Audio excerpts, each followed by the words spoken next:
I have gathered everyone here today to make an important announcement. Perhaps some of you have heard the news already. I am, in fact, planning to rebuild the Jade Chamber. Rebuild the Jade Chamber? That's a huge project! So the rumors are true. No wonder the price of building those here has gone up so much lately. The Jade Chamber means a lot to Lady Ningguang. Getting involved in this would be a huge opportunity. Lady Ningguang, is there any way we can be of service? Patience. Since the news made it out a few days ago, I have already had many people contacting me to declare an interest in joining the project. Nevertheless, I do have a few matters I should like to entrust to you here today. The building site has been chosen, and most of the materials have been assembled. 3 key items are, however, still outstanding. They are as follows: Sunset Vermilionite, Wonder Cores, and Adepti Sigils.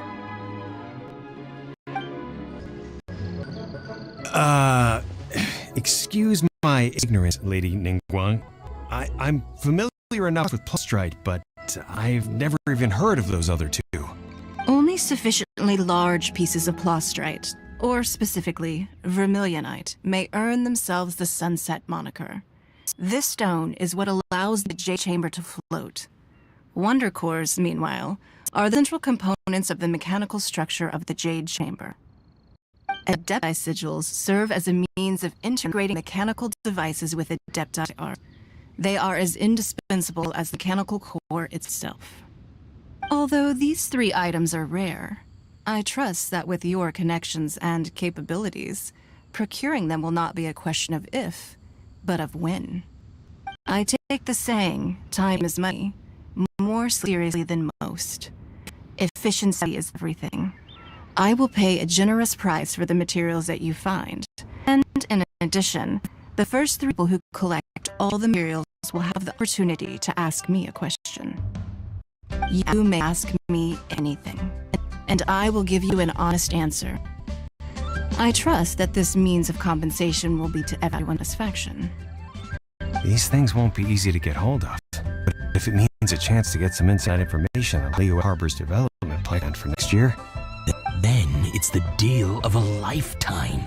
Information from Lady Ningguang is priceless. Whoever gets to it first takes the market. What a coincidence! I won't divulge too much, but I heard some murmurings about some Plustrite just the other day. Excuse me all, but I have some business to do. Oh no. We better move quickly, or this opportunity will be snatched away from us. Ningguang's rebuilding the Jade Chamber? This is a huge deal! Let's get involved! So you heard my announcement, did you? What do you think? Interested?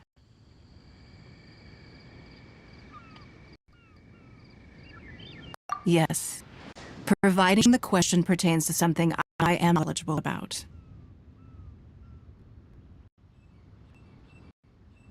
Really? Ooh, then Paimon will ask you about how to run a business! never be short of Mora ever again. Of course. But how much information I share with you will depend on your performance. The construction of the Jade Chamber requires a great deal of space. The abandoned mine outside the Golden House has been selected as the building site. Once you have collected the materials, please take them there. I have other business to attend to now. Otherwise, I would gladly escort you to the site in person. When you do arrive, please seek out my secretary. Remember, this is a race against the clock. A rare opportunity presents itself to you. Do not let somebody else snatch it from your grasp. Ningguang seems super busy. Come on, we better get going. First, we gotta get out of Eugene Terrace. Huh? Look! It seems like there's something kind of fishy going on over there. Ma'am, you seem like an eminent and distinguished young lady to me. I can see that you're easily gonna win this procurement contest Lady Ningguang has set up. As it happens, we have some information about the materials that I really think might interest you. Come on, let's find somewhere a little more private, and we can get down to brass tacks. No, I don't need it. Don't be like that. Hey, come on, don't go! Why don't you stand there after her? Oh, right, yeah.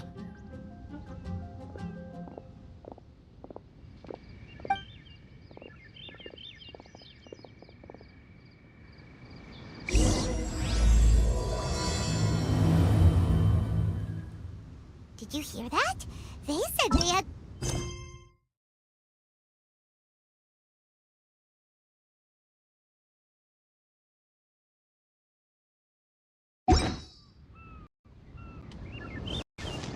Information's just what we need right now. Let's follow them and see what we can find out.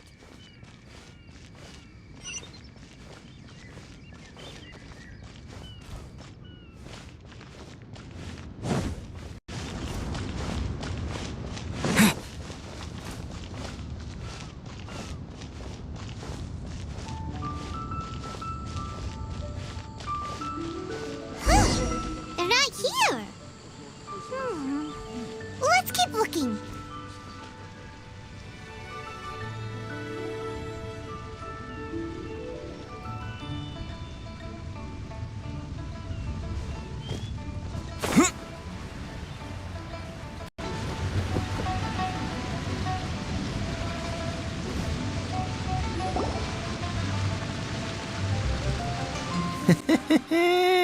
Well, will you look at that, ma'am?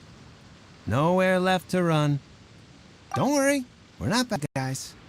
You give us some Mora, we give you a little info. Everybody's a winner. Boss, I got a bad feeling about this. Look at her, the white hair, the energy she gives off. I'm telling you, there's something different about her. So what? She's loaded. How are we ever going to repay those gambling debts if we just let money walk away from us, huh? I've already told you, I don't need your information. If you still can't grasp that, I'm happy to repeat it in a way that won't be so easy to forget. Come on, ma'am. You seem like an intelligent lady. I shouldn't have to spell this out to you. It's not about whether you need the info or not, okay? It's about you taking out your money and handing it over and nobody getting hurt. I won't. No more excuses! I know you have money. I saw you. Yeah, I saw you. Strolling into Leo Lee Pavilion, ordering a table full of food, and only taking a few bites. Then Shinyu at kiosk, then Wanmin restaurant. Same story each time. You order all the signature dishes, take a few bites, then you're on your way again.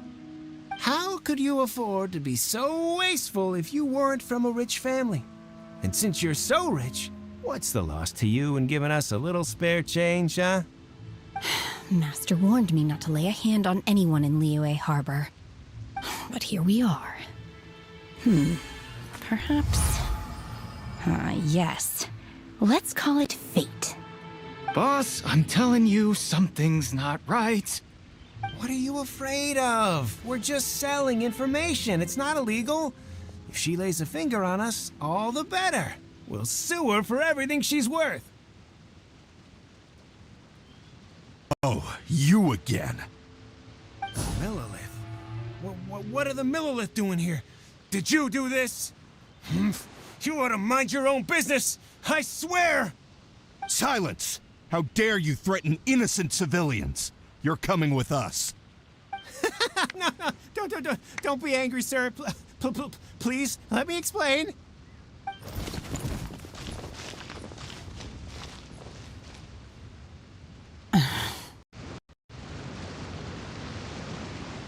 Shenhe, Shenhe? my name. Oh, so your name's Shenhe. Paimon's name is, well, Paimon. And this is Paimon's travel buddy. I've heard about you two before. Thank you for helping to defuse the situation. I could have dealt with it myself, though. I suspect smashing his head against the ground a handful of times is all it would have taken to get him to surrender. You can't do that. That's way too violent. This is Lila Harbor.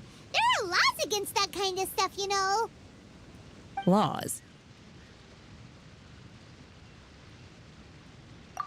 No, apparently not. Really? So how exactly have you...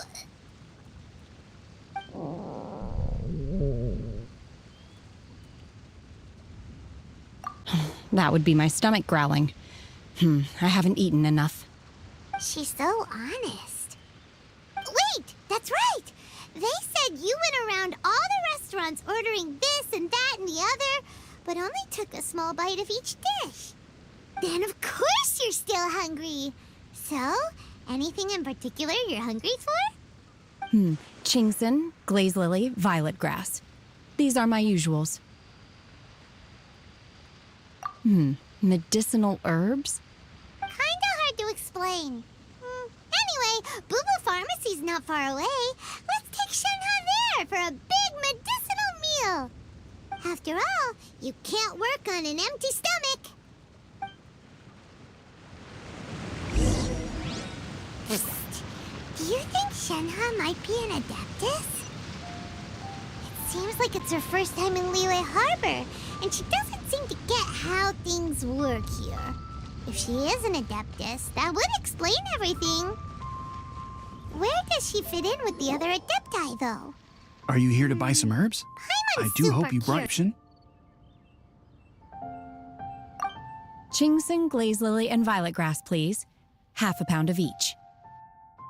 What kind of prescription is this? Sounds more like a lunch order. Oh, here you go. That's everything we have in stock. Thank you. She's really eating them!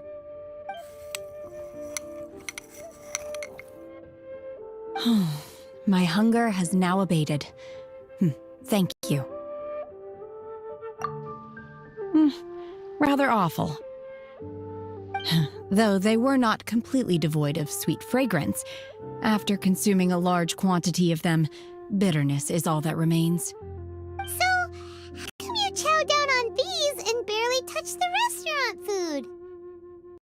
If Paimon had enough Mora, Paimon would go to the fanciest restaurant in town and order a whole table of food and eat it all in one go. Because I'm not sure whether I will remain here in the future. The food of the mortal realm is most delicious, but should I return to the mountains, yearning for the food here shall only pose an obstacle to my continued spiritual development. Sampling each dish in order to appreciate its taste is enough. Return to the mountains! That proves it! Paimon knew she was an Adeptus! Enough about me. What are your plans from here? Oh, right! Paimon almost forgot! We came out to take part in the Rebuild the Jade Chamber competition! And now we're probably super behind because we've been held up for so long. I see. I heard something about the contest when I was passing by. Yep! You get to ask Ningguang any question you want if you win! Were you interested in the contest too, Shenhe? I came for the rebuilding of the Jade Chamber, but until this point I had no intention of joining a contest. However, you have shown me your kindness, and I would now like to lend you my assistance. Oh, don't worry. I ask for nothing in return. Wow! You really don't have to. But having an Adeptus help out will make things a whole lot easier, so... Then let's not delay. I have a plan. Great! Paimon bets this is gonna be the awesomest plan ever! I am not sure whether or to what extent this plan can be classified as awesome. I do, however, believe it will be highly effective. We simply need to dispose of everyone who is currently ahead of us. Then, we alone shall become the victors. Vito! That is not acceptable! Not by a long shot! Really? But I hear that competition is in essence about conflict and one-upmanship. Look, we want to win this competition fair and square, okay?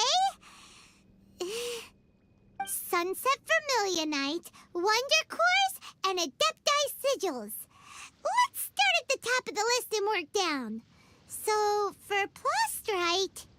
I was wondering who I could hear arguing over there. So, it's you. Baishu, what are you doing out here?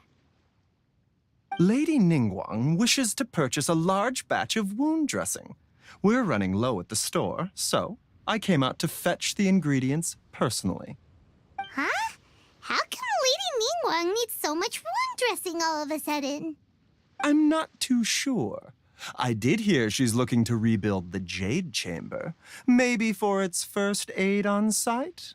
I didn't ask, though. Far be it from me to pry into my customers' personal affairs. Oh, and she also borrowed Chi-Chi. Meaning Boo Boo Pharmacy is very short-handed right now. I don't suppose any of you are looking for part-time work by any chance? No, we've got other stuff to do. While you're here, though, you seem to know a lot. Have you ever heard of something called Sunset Vermilionite? Ah, the variety of Plostrite used in the Jade Chamber, yes? There is some mention of it in the Seven Mountain Treatises. When activated, Sunset Vermilionite rises up all the way into the clouds. It's very rare indeed.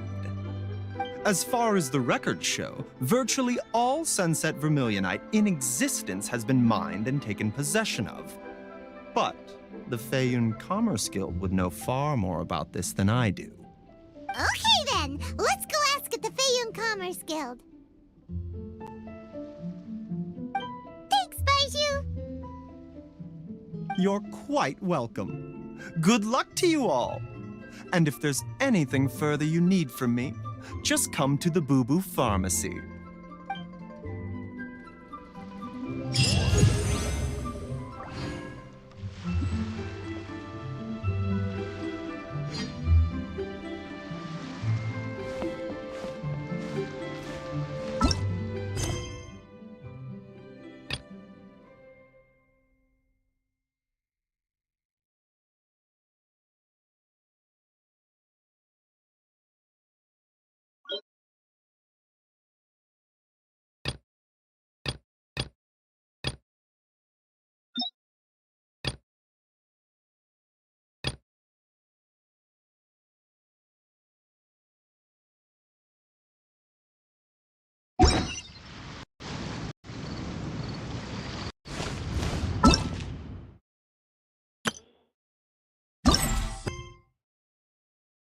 Show me your prescription.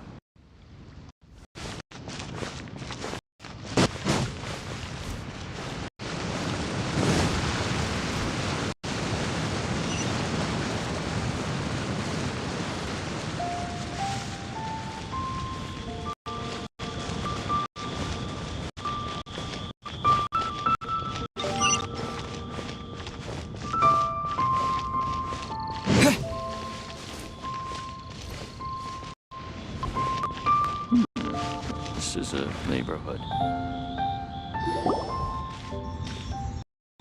Ah, children, come, come. You've arrived at just the right moment. I've been looking for you. Oh, what is it, Granny? Need any help? Oh, no. You've done so much for Leah already. I could hardly ask for more. In fact, my old friends and I have been putting our heads together to think of what sort of gift we might give you in return. A gift? For Paimon? Oh, child, you are so very modest. Uncommonly so, even. But you mustn't decline this gift. I simply won't allow it. When you traversed my old teapot in search of the cleansing bell, I heard your little friend mention that you often camp out in the wilds. That simply won't do, especially since I imagine you still have a very long journey ahead of you. Fortunately, I have not yet grown so old as to see my space creation abilities atrophy. Oh, did my friends never mention that to you? Well then, it is a blessing we old folks once received from Rex Lapis, part of our illumination, if you will. I will not go into too much detail, but subspace creation is the ability to create a small, autonomous pocket world. The teapot that you entered previously was a little trinket created using that ability. So, in the eyes of an Adeptus, creating a magic teapot world is just child's play, huh? Oh, indeed, the teapot is nothing to boast of. One such as myself must depart from this realm to create a world of one's own. Rex Lapis, on the other hand, moved mountains and seas. That is what one might call an exercise of true power. But that's enough nostalgia for now. The gift that I have prepared for you just requires a few final materials to add the finishing touch. That's right! Finding stuff's what we're good at, after all. Oh, settle down now, children. There's no need for you to go running hither and thither. I have already found a fleet-footed youngster to prepare what I need. What's more, I doubt that you would know how to find the materials I am searching for. Some of them are very rare indeed these days. Well, for starters, I require some shimmer soil from the banks of Dihua Marsh. Back in the day, it could only be found where the glazed lilies thrived most profusely. You would have to dig downward, following the roots of the glazed lilies, and if you were lucky enough, you just might find a small patch of shimmer soil there. But almost no one has been able to find shimmer soil in this manner since Dihua Marsh came to be the way it is today. Even more difficult to find is smaragdus jadeite, which must be chiseled from the rock of the chasm. Or so it used to be. Ever since the Blackcliff Forge opened for business, they've slowly but surely stripped the mines all but completely bare of it. In any case, smaragdus jadeite is an adepti treasure, and the adeptal power within is not something that most humans can withstand. Extended contact with it is, in fact, harmful to humans. Goodness knows if that child will succeed in finding these items. Well, since you're an Adeptus, Granny, the person you asked for help, they must be an Adeptus too, right? Yes. I suppose she does count as an Adeptus. She counts? How come there are so many Adepti in Liyue Harbor? We seem to bump into them all the time. It feels like even when you go out to eat, you could be sitting next to an Adeptus and never even know it. Oh, maybe so. Who can say? A fair few of my old friends are rather fond of mundane mortal life, after all. I'm back, Granny. Oh, I don't believe we've met. Ah, allow me to do the honors. This child here is Yen Fei. She's the one helping run some errands for me. Yen Fei, I believe you already heard of the traveler and his traveling companion. Of course, who hasn't? Much has been written about you in the Millilith's records. You became one of Liyue's most wanted after the Millilith marked you as a suspect following the incident at the Rite of Dissension. After which, you fought off the Millilith at Julian Karst and made contact with the Fatui. Before finally defeating an ancient god together with Granny and her associates, and subsequently being cleared of any and all suspicion by the Chiseng. What a shame. A shame that we didn't meet sooner. If we had, well, I can't say that I would have been able to clear you of suspicion immediately, but it certainly would have been less, embarrassing for you. Allow me to introduce myself once more. I'm Yenfei, a legal advisor. Got a legal problem? You can come right to me. Oh, yes, here's my business card. You'll find it has my contact details and office address. Keep it handy. If you have an urgent issue, just leave me a note at this address. Oh, and I almost forgot to mention, I offer a very generous discount for first-time customers. All right, Yenfei, all right. Let's get to the business at hand. I do not think these two are in any dire need of legal assistance at the moment. You'll have to excuse Yenfei. She's always been like this, ever the talkative one when it comes to her own affairs. Paimon was gonna ask the same question. You seem really different from the ones we've met before. An Adeptus? I guess. Kinda. My old man said he was one anyway.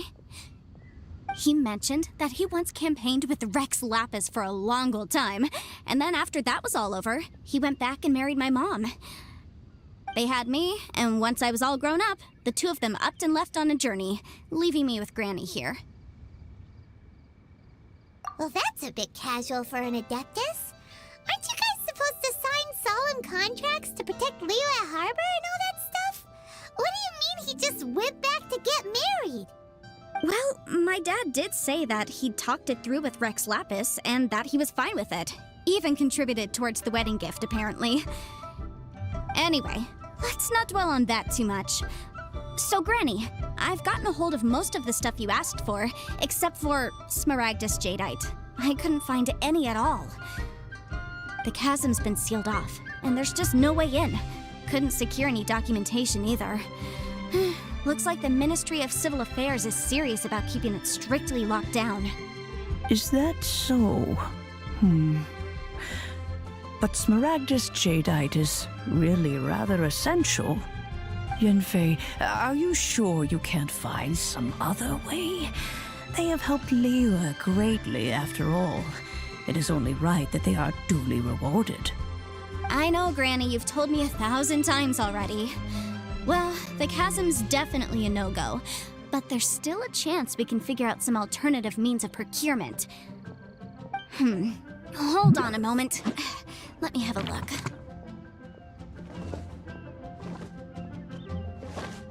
Whoa, that's a really thick book. What kind of things do you write in there? Commercial consultancy.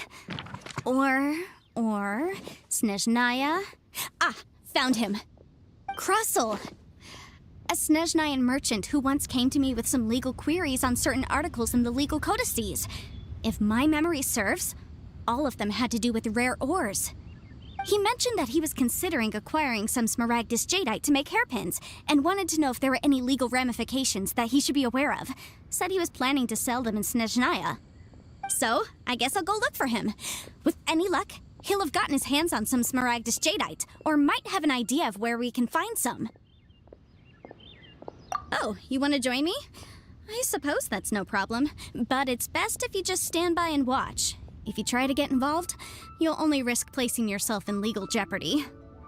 Wow, an Adeptus imploring us to avoid incurring legal liability. Well, that's a first for sure. Best we be a little more careful than usual while we're with her.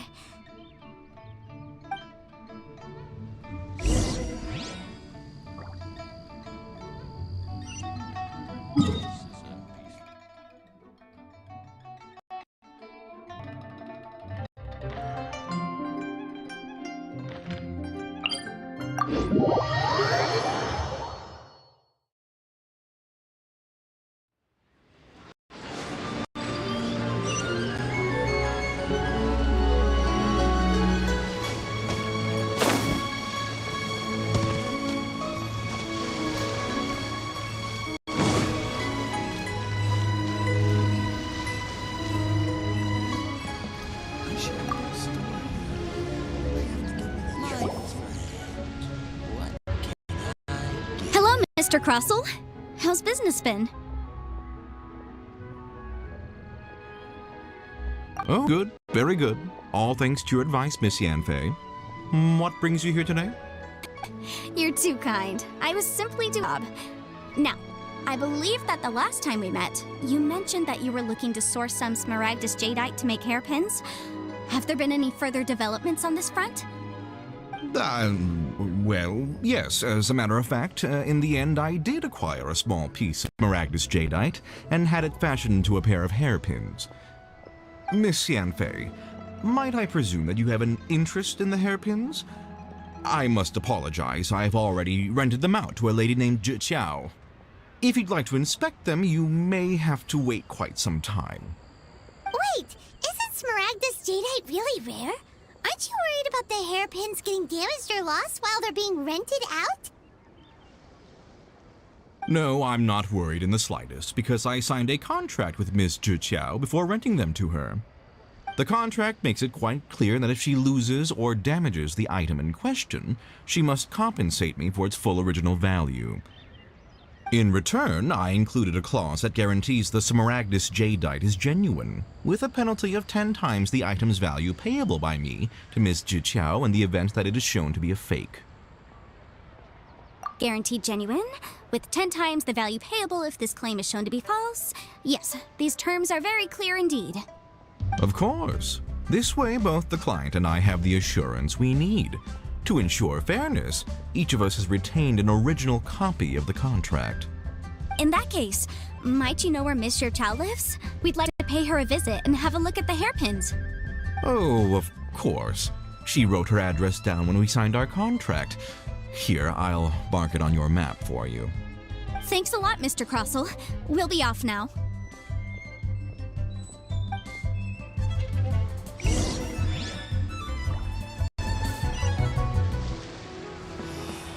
Why'd they have to give me that transfer?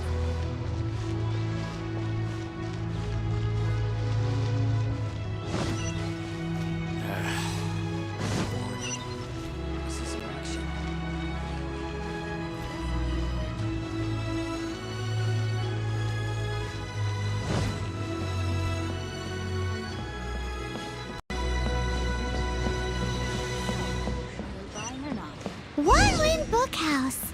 Guess this is where we go to buy books in Liyue. Should we ask here if they have a copy of the Liyue volume of the Teyvat Travel Guide? It's super duper interesting. Oh, whatever shall I do?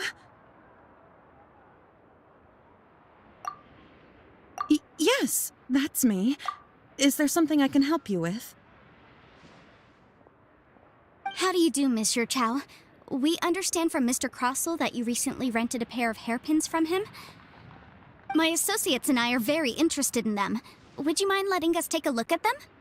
The hairpins? I can't lend them to you right now. I've lost them. I don't know how it could have happened. I always kept them right by my side, and I hadn't even worn them yet. I spent so much money on them.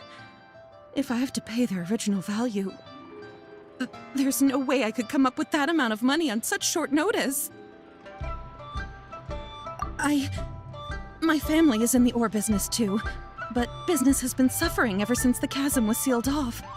We now have a backlog of paid-up orders just sitting around, so we've been having to purchase some stock from other ore merchants to complete them.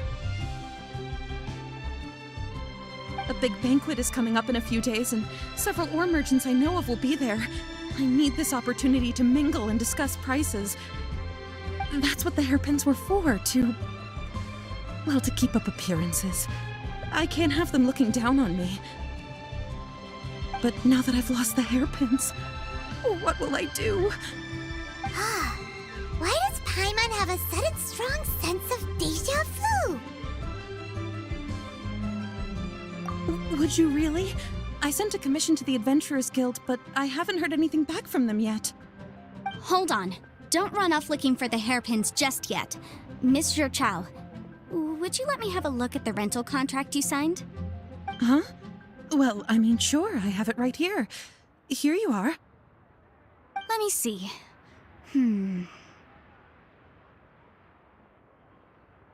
That's right! Yanfei said she's a legal advisor, didn't she? Maybe she can help Zhou somehow. True. Though surely there must be a win-win solution. Right. I finished reading the contract. The terms are very clear, and they do indeed stipulate that you must pay Mr. Crossell the original value of the hairpins as compensation for the loss. Furthermore, the contract also expressly states that the amount of compensation must take current market prices into account. And given the rarity of Smaragdus Jadeite, I fear that the final amount of compensation may end up being significantly higher as a result. Even higher? Oh, no. Uh-oh. Zhou looks like she's about to faint. However, all of this is assuming that it is indeed genuine Smaragdus Jadeite that was inlaid into the hairpins.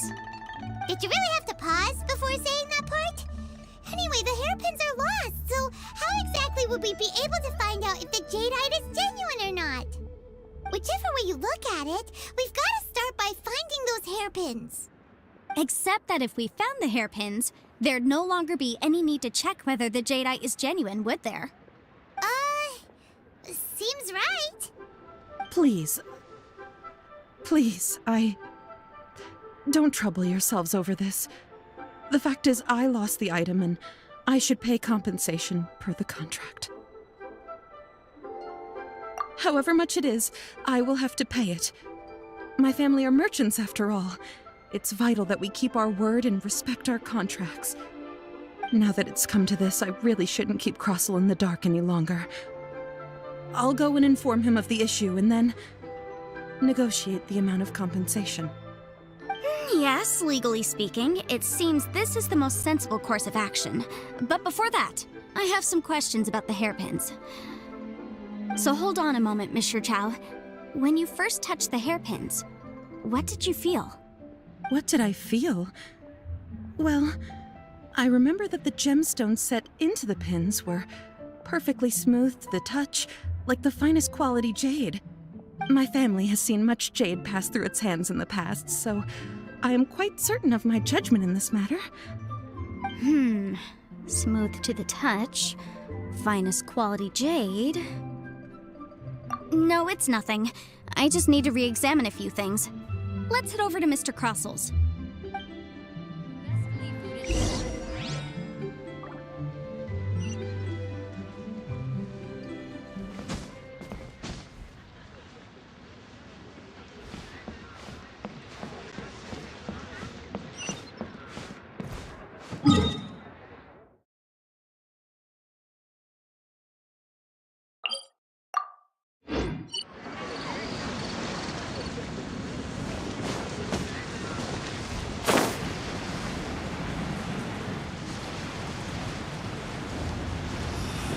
Why did they have to give me that transfer?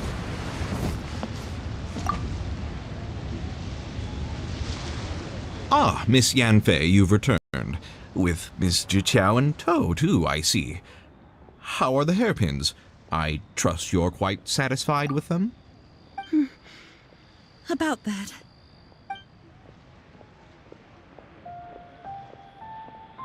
You lost them? Are you serious? Do you have any idea how expensive they were? I'm sorry. Truly I am. I'll pay the compensation as per our contract. Every last mora. Mora? Do you have any idea what I had to go through to get my hands on that Smaragdus jadeite? I just don't... Forget it. Talking won't bring them back. Since Miss Yanfei is here, I suppose we can just have her estimate the amount that needs to be paid. No problem. But before I can give an official estimate, I'll need to do a little market research. Ah, yes, and if I may just confirm again, it was in fact genuine Smaragdus jadeite inlaid into the hairpins, correct? Of course! Genuine article guaranteed, or I pay back 10 times the value. All right, understood. I'll conduct some market research, and once I'm back, I'll provide an official assessment of the sum owed by Mr. Chow in compensation. Please wait here, Mr. Crossell. Thank you very much. How could she lose my hairpins? She'd better pay every last mora that they're worth.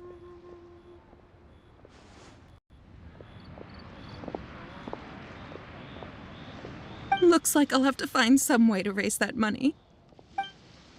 Please wait, Mr. Chow. I have something to discuss with you. It's not convenient to speak here, so let's find somewhere that we can sit and talk in more detail.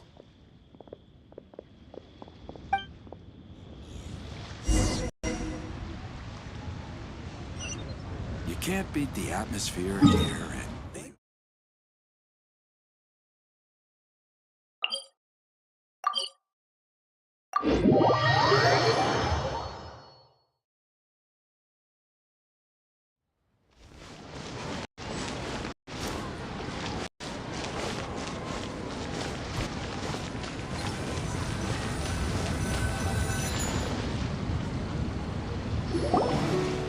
Miss Yanfei, what is this about? Are you here to tell me how much I owe? No. What I wanted to talk about is, there is a chance that the ore on those hairpins not be Smaragdus jadeite after all. What do you mean? Are you implying that you already sneaked off and found them? Obviously not. I'm no adventurer, let alone a member of the guild. I don't run thankless, time-consuming errands for a living. Let's just say I made some deductions. I don't know if Granny told you this, but Smaragdus jadeite is found deep underground and contains very concentrated elemental energy. If mere mortals come into contact with it, well, they'll be sick in the best case. And in the worst case, they could even experience a dramatic change of personality. It most certainly would not be smooth to the touch. Mr. Chow, did you at any time feel unwell while the hairpins were in your possession? No, not at all. I felt perfectly fine the whole time. Not even the slightest bit unwell. I didn't feel anything special at all, in fact. Now that is strange. I noticed earlier that there were elemental traces in Mr. Crossell's vicinity. If I've deduced correctly, he may still have the Smaragdus jadeite in his possession. If that's the case, we should go confront him right now and expose his dirty scam right to his face! Absolutely not. If we were to confront him now, there's no way he would admit to it. Eventually, he would find some argument to compel us to leave. And then, he'd throw the Smaragdus jadeite into the sea the moment we were gone. After that, he would simply insist that Mr. Chow pay up per the contract. He would lose nothing. Meanwhile, we would have to look under every stone in Liyue, hoping and praying that the hairpins do actually still exist somewhere in this world. So vivid that Paimon thinks it might be experience talking. Oh, it certainly is. I've seen my fair share of situations like this, and brute force methods are certainly one way of resolving them. Fortunately, I have far more elegant solutions at my disposal. I'll share them with you in due course. Well then, since you're so experienced in dealing with problems like this, perhaps you could help me, Miss Yanfei. Oh, that won't be a problem. But first, Mr. Chow, could I ask you to please sign this contract? Huh? Does there have to be a contract for everything? Paimon can't even keep track. It feels like Yanfei is even more concerned with them than a certain someone else we know. These are my formal terms of engagement. Everything prior to now has just been pro bono advice, but for me to investigate any further, I require a written contract. Any work commissioned but not bound by a contract cannot be relied upon. I understand. Then I will be glad to place this matter into your capable hands if you will take it, Miss Yunfei. No problem. Just sign here, and I'll sign too. Okay. Now write your address here, and then sign on this page as well. And I'll also need your signatures on pages 5, 7, and on the very last page. Finally, if you could just use this ink pad to make a handprint over here. This contract has so many pages. Paimon's all out of brain juice again. Alright, that should do it. My fees are the same as always, and they're written in the contract. Have a look through and let me know if you have any questions. I've had a read through. Everything checks out. Well then, here's your copy of the contract. I will retain the other copy. Not for now, no. Despite how intractable this problem might sound, it will actually be quite straightforward to resolve, once we've got some things squared away. I don't believe you have been part of an investigation like this before, in which case, hopefully this should be quite the experience. Miss Yunfei, I have to ask, why are you helping me? Because, as it happens, I'm currently trying to acquire some Smaragdus Jadeite myself. I noticed strong traces of geo-energy around Mr. Crossel, so perhaps he has, in fact, secured some. Whether he actually made it into an item of jewelry or not is a separate matter, but either way, it's a lead. As long as we follow it, who knows? We might just be able to get our hands on some Smaragdus Jadeite. Also, the idea of someone abusing the law to their advantage, I won't stand for it. But again, let's not dwell on this. Let's go to... where can we find someone who processes ore? I've got it! Let's pay a visit to Chateau, the boss of the Jade Mystery. He's a professional when it comes to working with stone and ore. If Mr. Crossel had his ore worked on at all, Chateau would undoubtedly have been his first choice.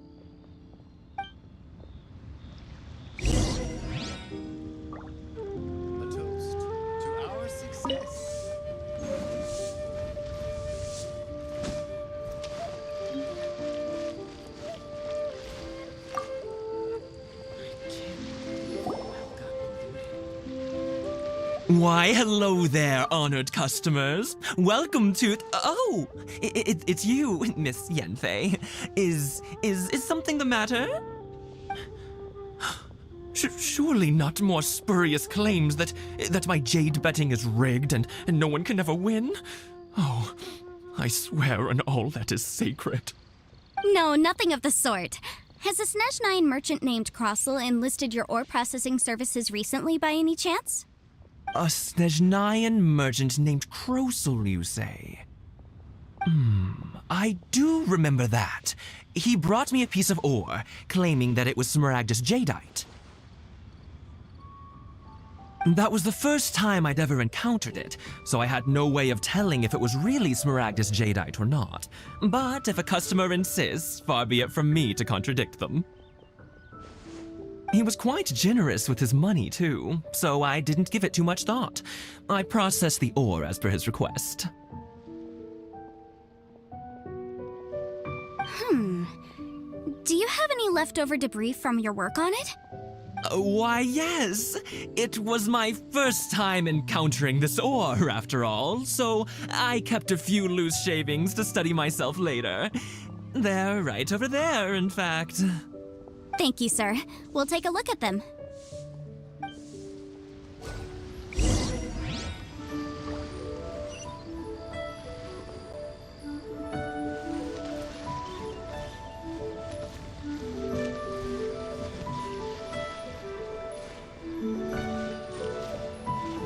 Try your luck betting on Jade?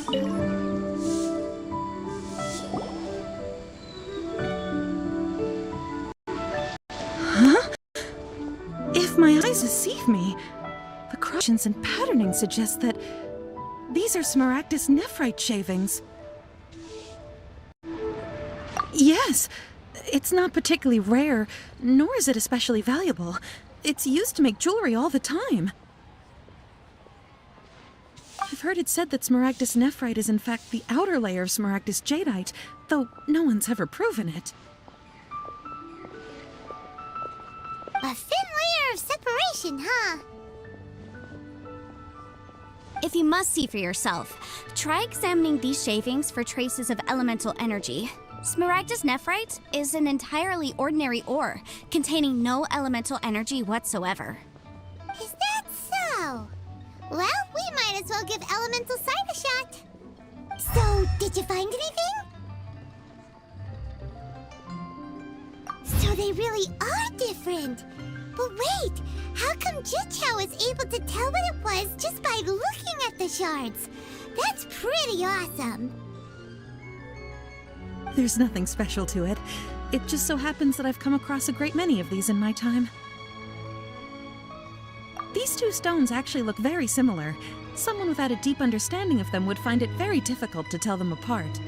There may be only a subtle difference for the casual viewer, but that translates to an astronomical difference in terms of the market price. And, I'm sure, a significant difference in the cost of having them carved into shape. All right, let's focus up. We're going off on a tangent. But never mind, Shirto. Why would Mr. Crossell... Unusual actions have unusual reasons behind them. Let's take some of these shavings back to Chateau.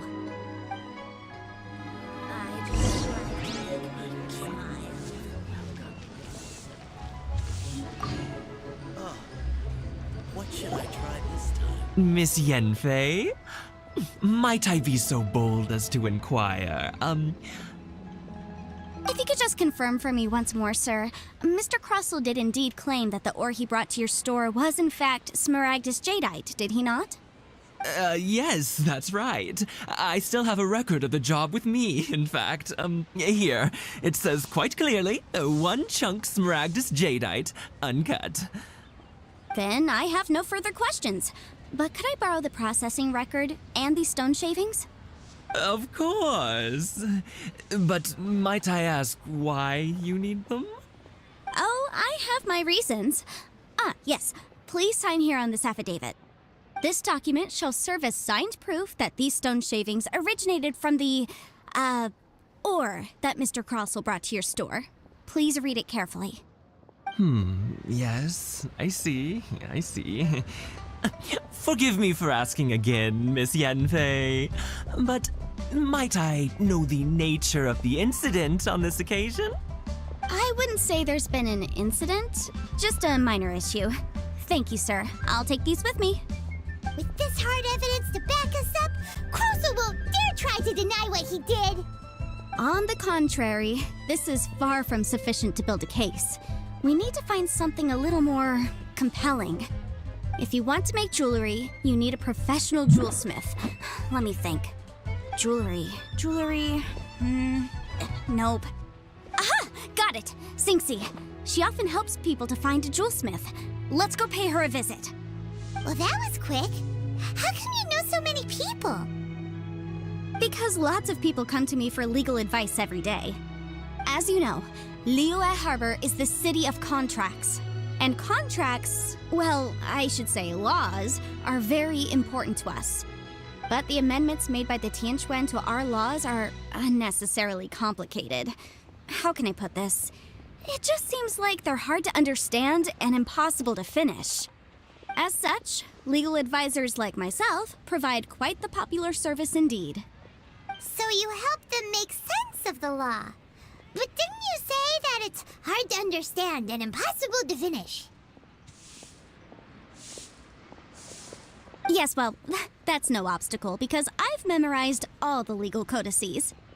You memorized them? You sound surprised. Knowing the law inside out is a legal advisor's bread and butter, you know?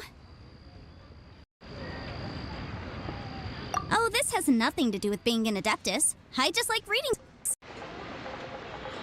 Again, with that casual tone. Well, that's that then. Let's go look for Singxi.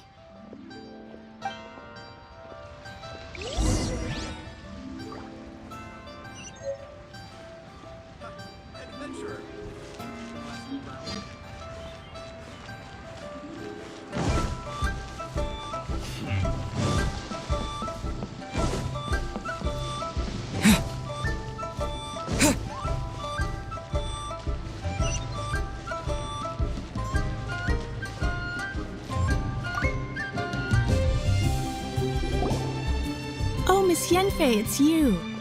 Has something happened? Did the client from last time... Have no further trouble from then on? Yes, of course. I'm just here to ask you a few questions. Has a merchant by the name of Crossel asked you to put him in contact with a jewelsmith recently? Crossel? Yes, I remember him. He's a merchant from Snezhnaya, no? Yeah, he came to me with a chunk of something he called Smaragdus Jadeite. The design of the hairpins that he gave me was quite intricate, so it took me some work to find someone who was up to the job. Eventually, I found an older jewelsmith who made them exactly according to his specifications. This order was on hold for a very long time, and only completed quite recently, which is why I remember it so well. Doesn't seem like there's any evidence to be found here. Miss Inksy, I'd like for you to confirm for me once more. When Mr. Crossel commissioned you to find him a jewelsmith, did he or did he not assert that the material he presented to you that day was called Smaragdus Jadeite? Yes, I'm sure of it. The hairpins were made using many expensive materials, and the asking price was quite high, so we had to put this transaction on record with the Ministry of Civil Affairs. Mr. Crossel wasn't very familiar with the necessary procedures, so I filed it on his behalf. I also kept a copy for my own records. See for yourself, the item is called Smaragdus Jadeite Twin Phoenix Pins. The inlaid gemstone is recorded as Smaragdus Jadeite. The document even has the official seal of the ministry on it. Thank you, Sinksy. Now, could you let me borrow this document? Sure, it isn't serving much purpose here anyway. I take it then that there's been some more trouble? Nothing you need to worry about, just a minor issue. I'll return your document as soon as I'm done with it. Thanks again. Why is everyone's first reaction always to assume someone or something is in trouble? I believe we have almost all the evidence we need. We just need to make one last trip. Let's go to Boo Boo Pharmacy to speak with Dr. Baiju. The weirdo with the snake around his neck? What do you want to speak to him for? Because only he can provide an authoritative statement confirming that Smaragdus Jadeite is harmful to the human body. Once we have this final piece of evidence in our hands, we can wrap this case up.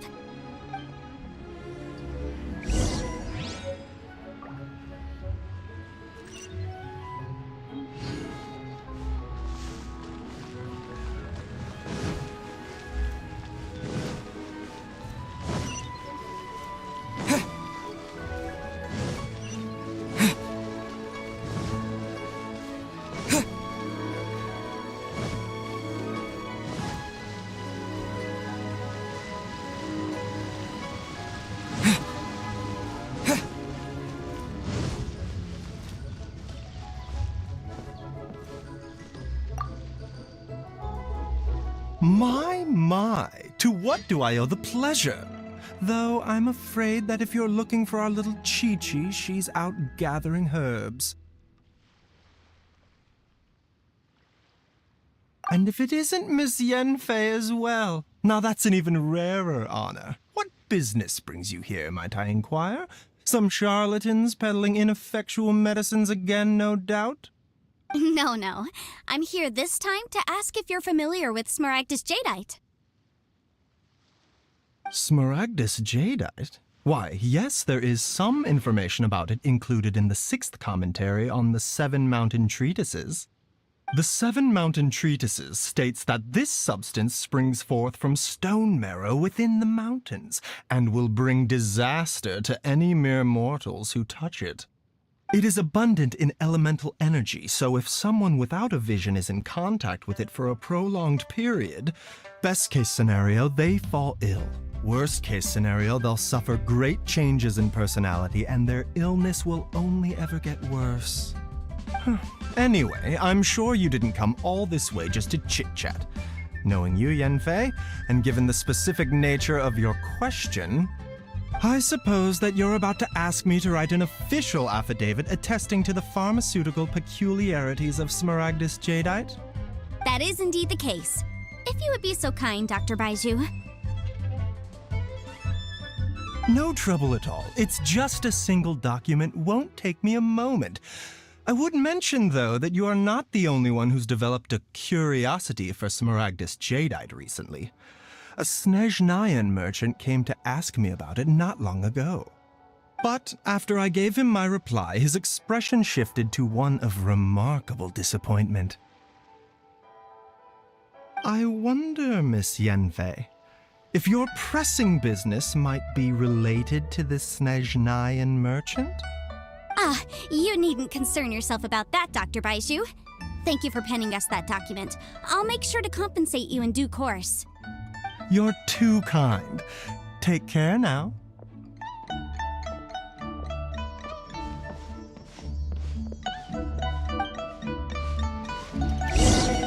That Baizhu guy is as weird as ever. Is it just Paimon, or does it feel like he was fishing for something back there? Dr. Baiju's always been like that. Well, we have the evidence we need. Let's go find Mr. Crossell.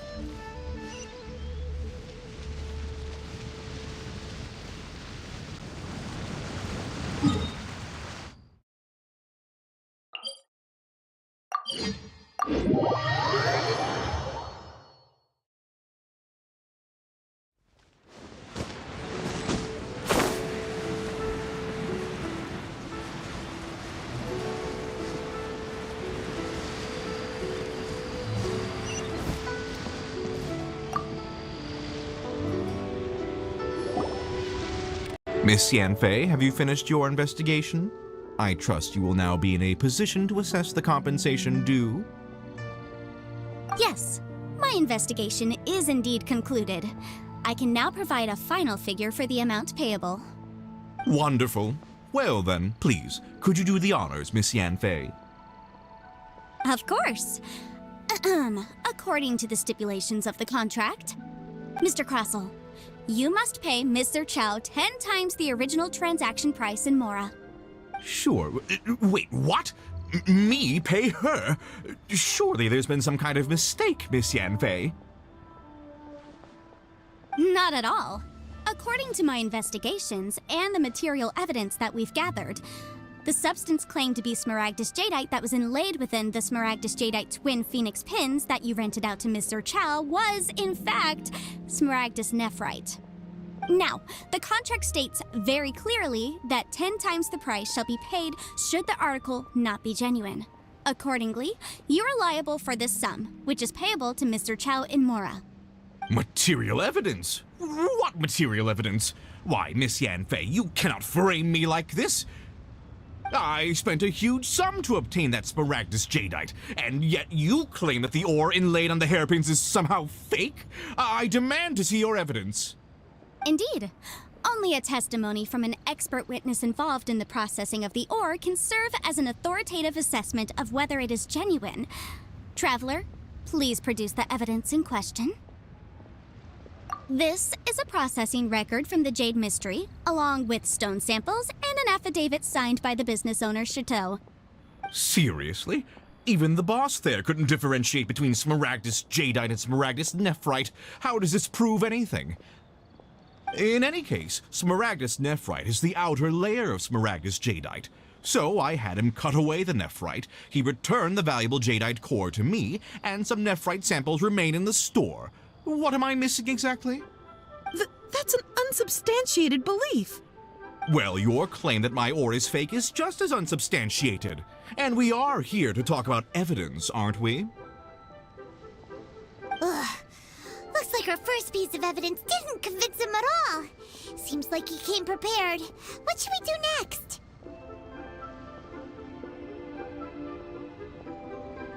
Hard evidence, something legally binding. We have just the thing. Show him, Traveler. This document proves that my hairpins are the real deal, doesn't it? This is the Ministry's seal, after all. It shows that the ore inlaid on the pins is indeed Smaragdus jadeite. Our second piece of evidence didn't work either. And this guy's getting more belligerent by the second. You know, you could be right. Perhaps the hairpins are the real deal after all. Of course I'm right. All the evidence shown supports my story. Well, hang on a moment now, because I do recall one final piece of evidence that we haven't revealed yet. Traveler, would you do the honors? This shall serve as decisive proof of our case. What's this? Smaragdus jadeite springs forth from stone marrow within the mountains and will bring disaster to any mere mortals who touch it.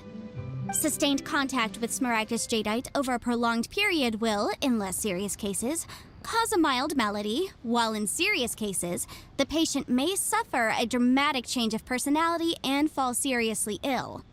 Mr. Crossell, were you aware of these peculiar properties of Smaragdus jadeite? I had no idea.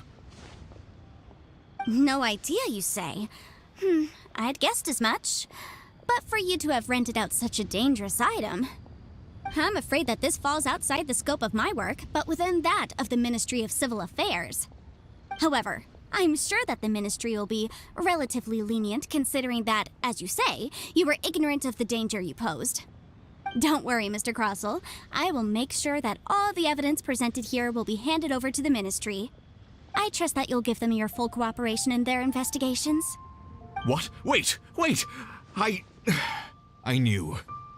Oh, so you knew? Oh, dear Mr. Crossell. But if you knew of Smaragdus jadeite's dangerous properties beforehand, why would you... Huh? No, The hairpins aren't actually inlaid with genuine Smaragdus jadeite? Is that what you were about to say? You do understand, Mr. Crossell, that this means that you will have to pay Ms. Zerchow 10 times the original price in Mora? Mr. Crossell, your answer, please. My client and I are waiting. Yep, he's seriously intimidating right now. It's like she's a different person. I admit it. I confess. The ore I had inlaid on those hairpins was Smaragdus nephrite. But I'm a victim in all of this too. I invested a great deal of time and money into acquiring that small amount of Smaragdus jadeite in the hopes of turning it into a piece of jewelry that would fetch a fine price. But after receiving it and carrying it around for a few days, I started to feel extreme discomfort. I couldn't sleep a wink or eat a single bite. I was in a constant state of agitation, too. I went to Boo Boo Pharmacy to get myself checked out, only to discover that this sort of stone cannot be worn as jewelry. But how could I let all that money go to waste? That's why I had another pair of hairpins made from Smaragdus nephrite, which is almost indistinguishable from Smaragdus jadeite. I kept the real Smaragdus jadeite in a specially made box. I daren't touch it again. I was worried that someone would see through it, which is why I only dared to rent them out, not sell them. And then to top it all off, Zhiqiao lost the hairpins after I rented them out to her. Exactly! If they weren't the real deal, why'd you make her pay so much? I didn't want to either, but when I purchased that Smaragdus jadeite, some of my business partners found out. I knew they'd be watching closely to see how much I could make off it. If word got out that I sold a pair of fake hairpins, then my days in this line of business would be over. All right, let's cut the appeals phase right there. I failed to see what bearing any of this has on your transaction with my client. According to the contract, you must pay Ms. Zerchow 10 times the original price in Mora, and that is final. 10 times?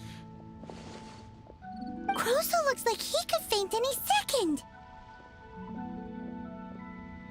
As for me, according to my contract with Ms. Zerchow, 20% of that sum will go to me. 20%? That's as much as I spent on that Smaragdus jadeite.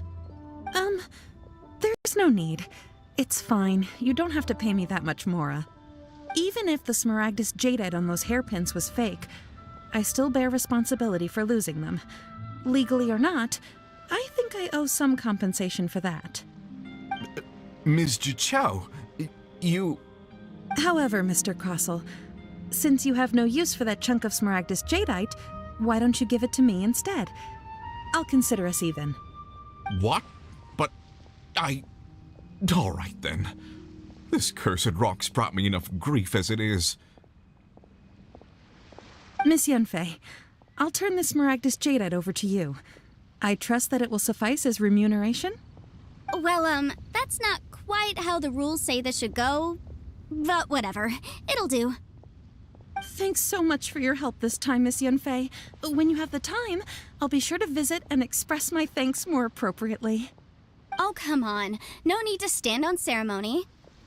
Now, if I may confirm this again, Mr. Chow, have you and Mr. Crossell come to an understanding? Well, yes, I believe we have. Well then, that's good. Mr. Crossell, it seems that my client has no further claims against you. Is that so? That's good. That's good. Actually, Mr. Crossell, I'd like to talk business for a second if I may. I could see from the hairpins you produce that you're very skilled in jewelry design. My family, on the other hand, works in the ore business, and we have a fair stock of fine ores. If we could join forces, your jewelry designs and our choice ores, I think we could do some fine business between us. Let me think for a moment.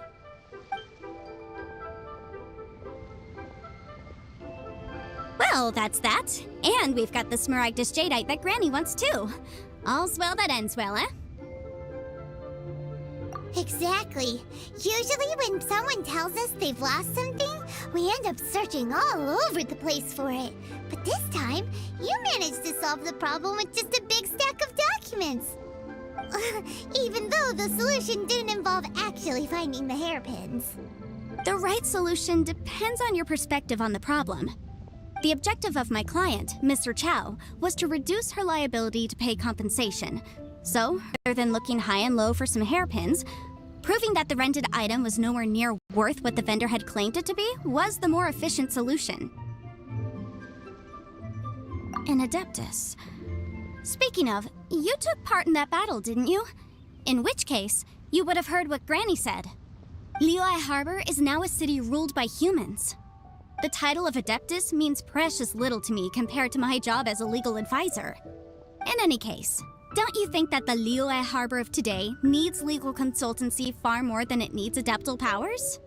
Paimon can think of someone who would definitely disagree with your reasoning. Well, since we got what we came for, it's time to pay Granny a visit. I bet she's been on tenterhooks for a while now.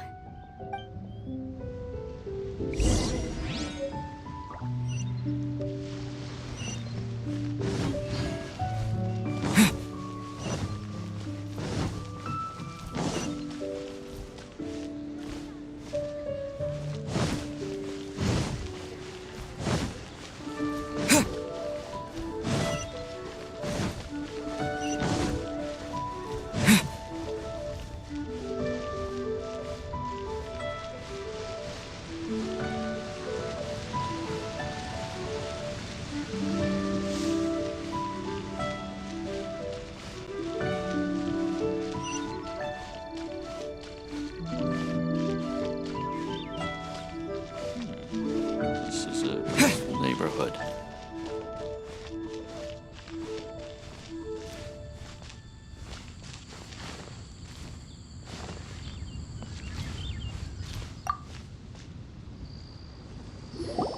Ah, you've returned. How did it go? Were you able to find the Smaragdus Jadeite? Good, good. Then we have all the materials we need. Well, if we're all set, Granny, I'll get going now. Got a ton of clients waiting for me back at the office. Oh, you. All right, then. Go see to your business. Granny should be able to handle the rest. I'm off then. Bye! Oh yes, Traveler. Make sure you don't lose the business card I gave you.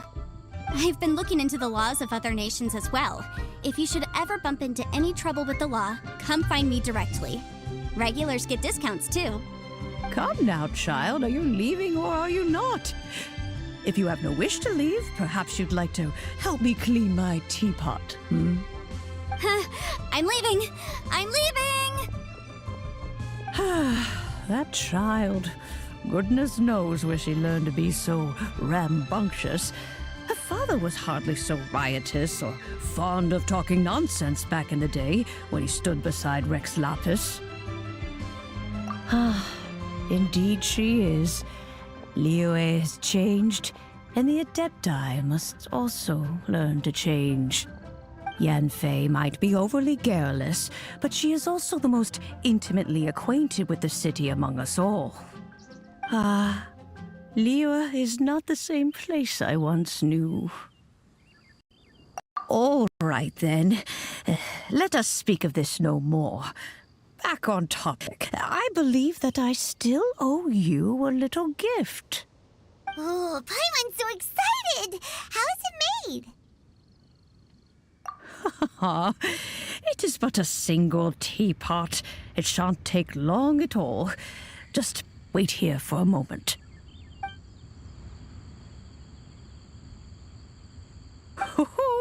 There we go. This Serenity pot is all yours now. Hold it firmly. If you were to drop it, oh goodness, who knows what might happen. Take these blueprints with you as well. You'll need them if you wish to make your teapot a little more lively inside. Wait a minute, Granny! How exactly are we supposed to use this teapot? Oh, you needn't worry about that. I've already arranged for a certain little helper to await you within this teapot. She will explain everything you need to know about it.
Wow!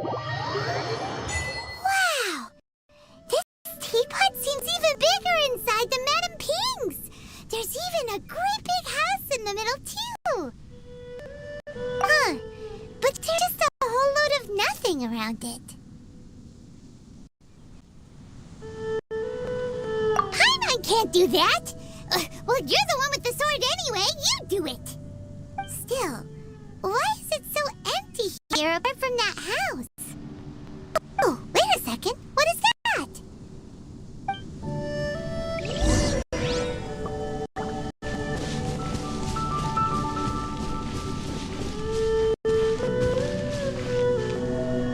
Well, it seems that we have a visitor. A huge finch! Excuse me, I am not a finch. I am a teapot spirit, and you may call me... hang on a moment. What am I supposed to be called again? Oh, call me. I suppose you may call me Tubby. So you're the little helper Madam Ping mentioned? Madam Ping? Oh, you must mean Ping. Yes, she did summon me here. She told me much about you. You may leave all matters regarding the upkeep of this realm to me. Your journey may be far from over, but at least this way you will not want for a comfortable place to sleep each night. Though it is the Adepti who create realms such as this, they generally do not have the time of day to attend to the banal matter of their maintenance.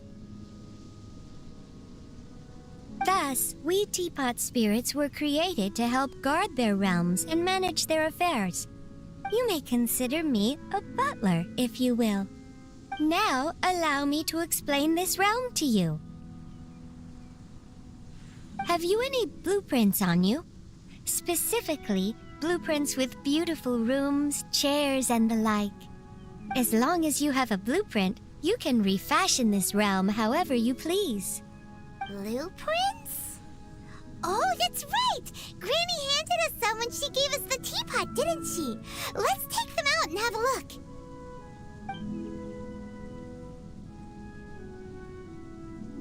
Yes, these are the blueprints I'm talking about.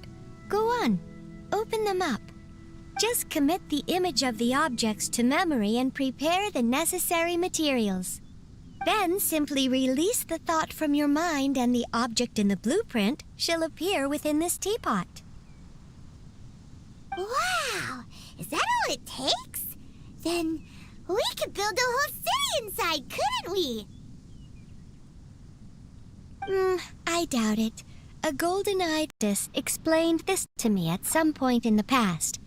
He said that even though subspace creation is a product of adeptal power, even that has its limits. This world is not a true one, after all. It provides merely a moment of brief respite from the mortal realm, not a means of escaping it entirely. A golden-eyed adeptus? Paimon wonders who could that be? I hardly remember myself. What's more, I have never seen that adeptus again since. Well, let's not dwell on that. Have a look around. Best you get accustomed to this realm. If there's anything you would like to ask, just look for me.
Hello, nice to meet you.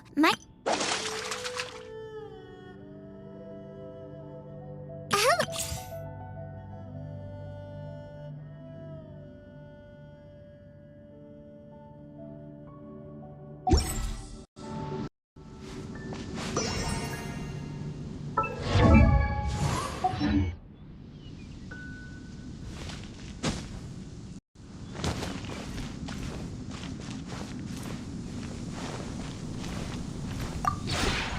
Maybe you're not used to the place at the moment, but once you've materialized enough rooms and furniture through subspace creation, it will feel just like home.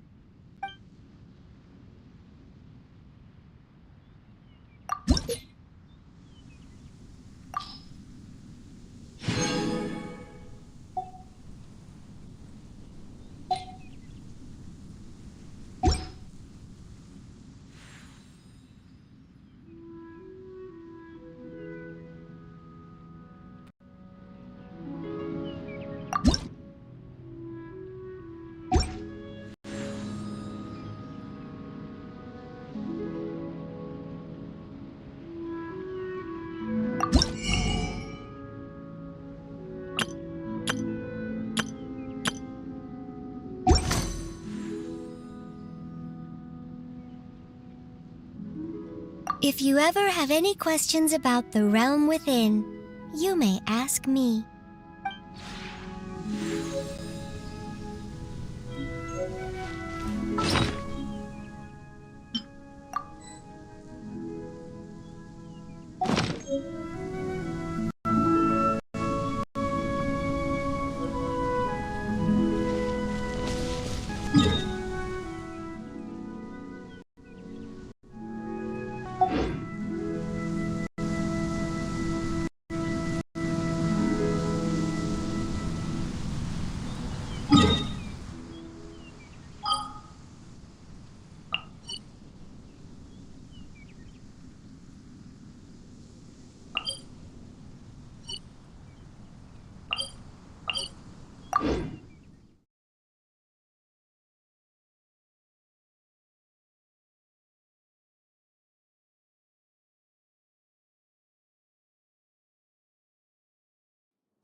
Feel free to look around.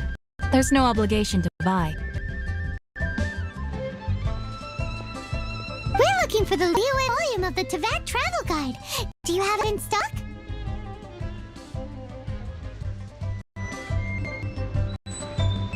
Sorry, dear. We stopped stocking that a very long time ago. It just wasn't selling. But the Mondstadt volume was so interesting. Bummer. The thing is, the author made it too personal, and the result wasn't really much of a guide. It barely sold any copies, and the few travelers that did buy it made complaints afterward. Well, that's a shame.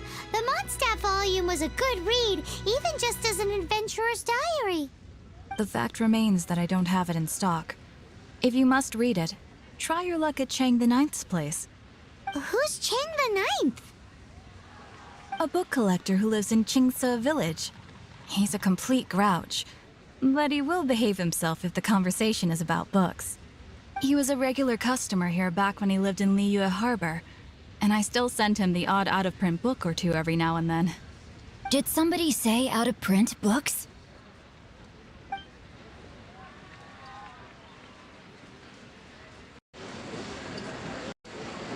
Chance that Volume 6 of Legend of the Shattered Halberd is also in his collection?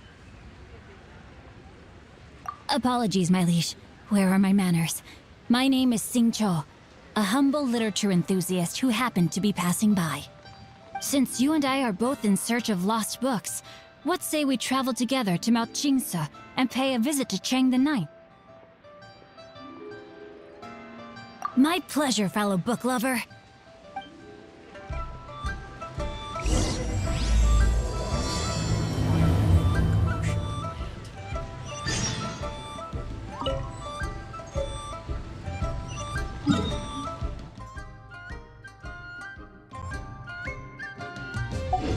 Buying or not?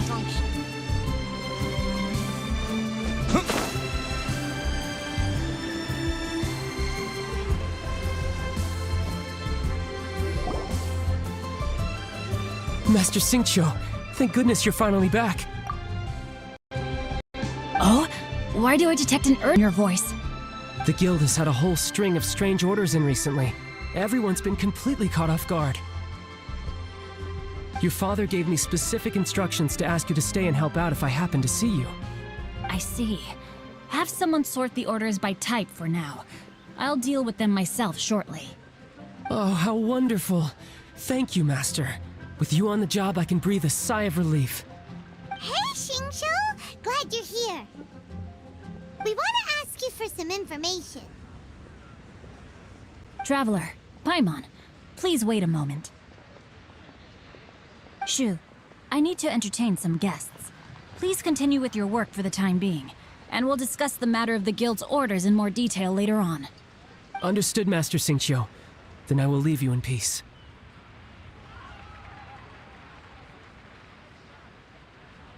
I wasn't counting on finding you here today. What's going on? And how, pray tell, may I be of service?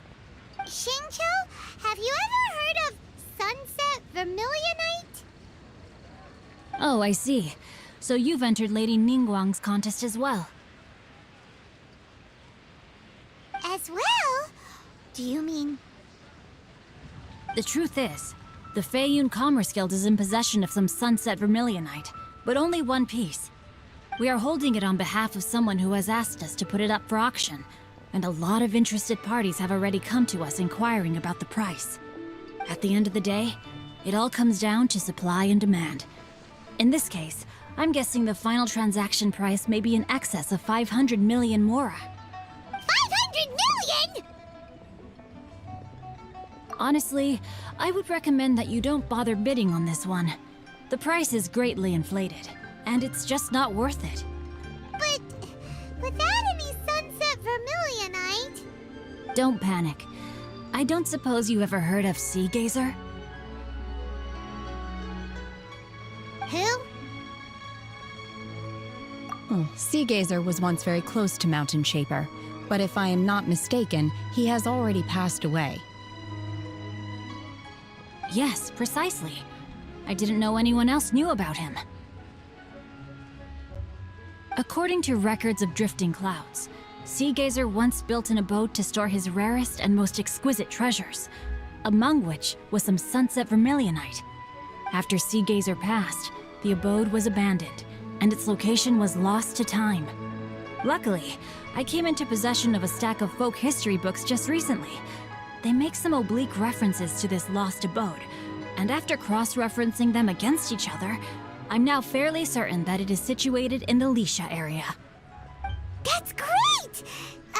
But is it really okay for us to just go and take his treasure? Wouldn't it be a little, disrespectful with him being an Adeptus? You needn't worry. As far as I understand, Seagazer was very open-minded. Even while he was alive, he wouldn't have let something like this bother him. Open-minded? I have not heard of Seagazer being described in this way before. May I ask where you read that? Just a rumor I heard out in the mountains. All right then, let's go.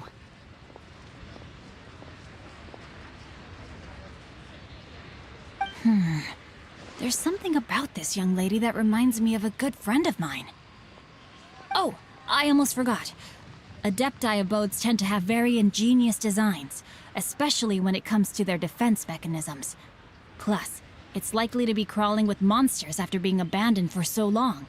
So please, be very careful. Okay, we will be. Thanks, Xingqiu.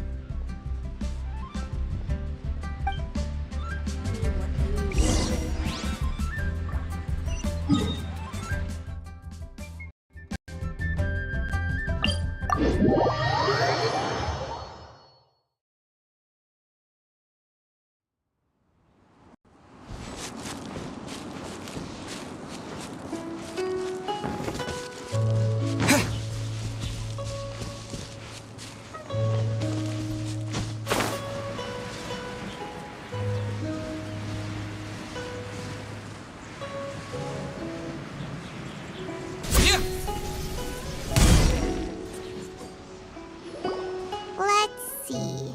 Xingqiu said it should be around here, but Paimon doesn't see anything.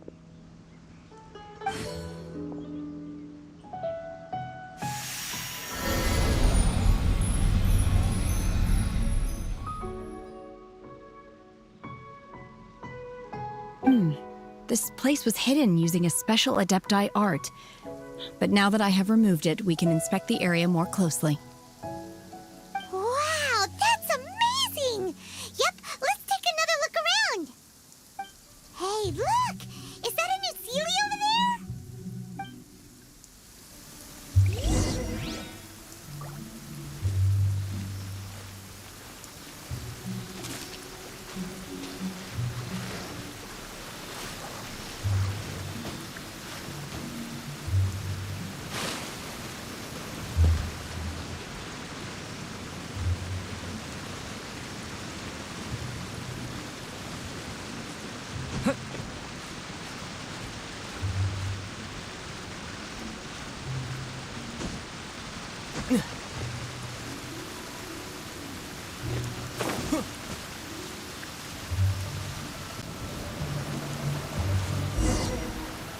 The Sealy got to here and then disappeared.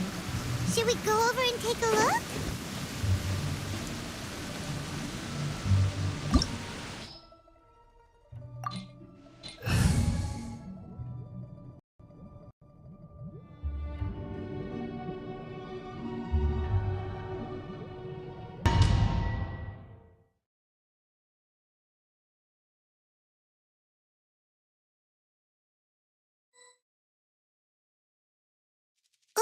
What? Weren't we at a waterfall just now? How did we suddenly end up here? Oh, so many clouds. It feels like we're high up in the sky. I believe this is the abode of that Adeptus. With any luck, the sunset vermilionite we're looking for should be in here. Really? Let Paimon see. Huh? Is it a Sealy from before?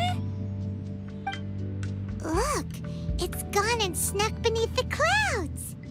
And now that Paimon takes a closer look, the rocks and trees here don't seem complete. Oh, could there be something below the clouds? These are not real clouds. They are the product of an Adepti art used for spatial partition. If we want to go down, we must first destroy the mechanism that is maintaining the Adepti art. All right, then let's do it. I sense the presence of monsters in this place. I don't know where they are hiding, so we'd better be careful.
Unleash!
Leave it all to me.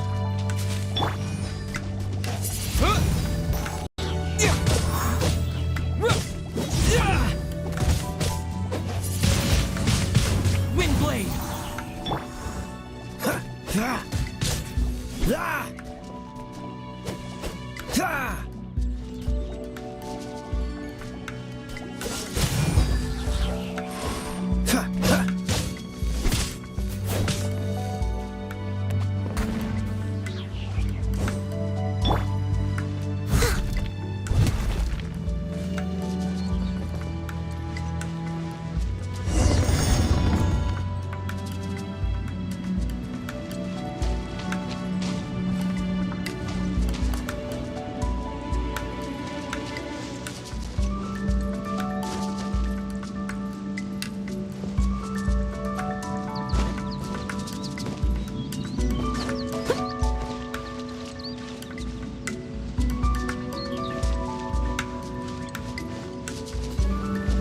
It appears that we've been taken for intruders.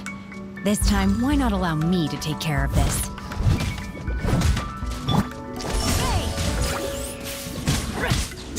Unleash!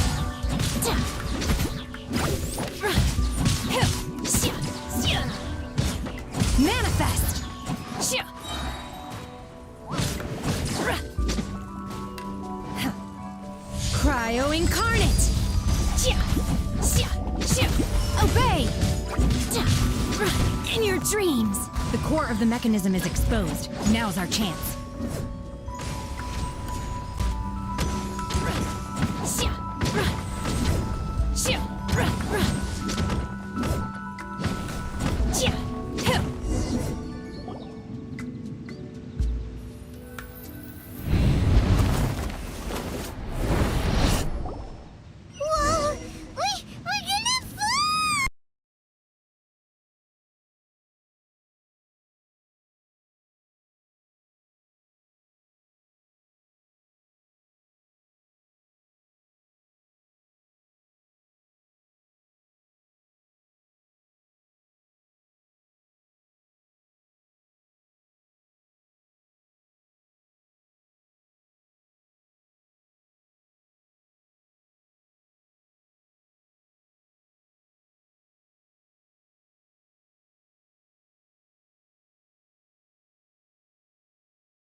Freeze! This moment will be frozen in time.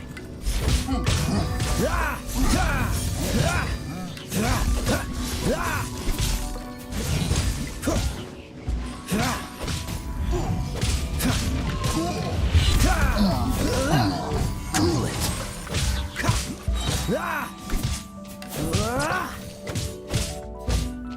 Freeze!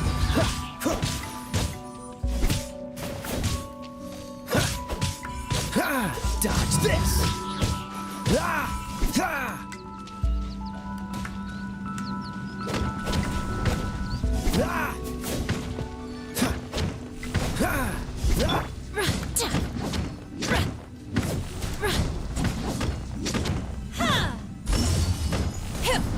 Manifest! I must leave no stone unturned. Freeze! Don't get frostbite.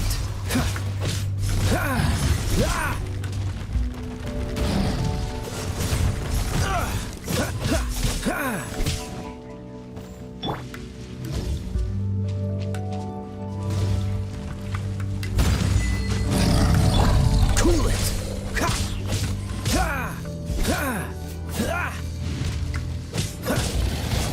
Freeze!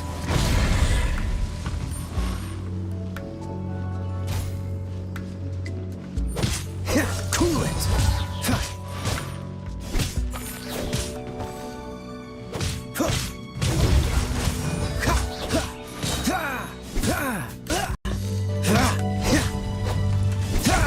Freeze!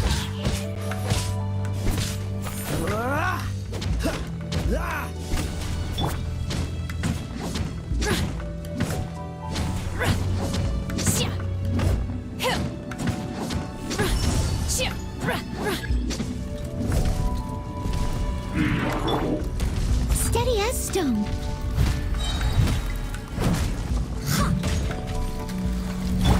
Cool it! This moment will be frozen in time.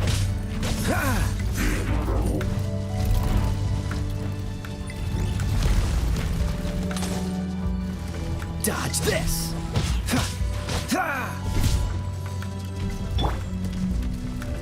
I must leave no stone. By ordinance divine. Ship.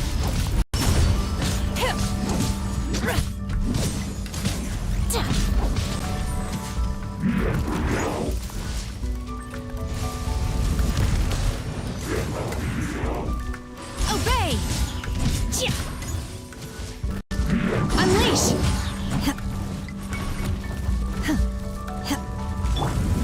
Leave it all to me.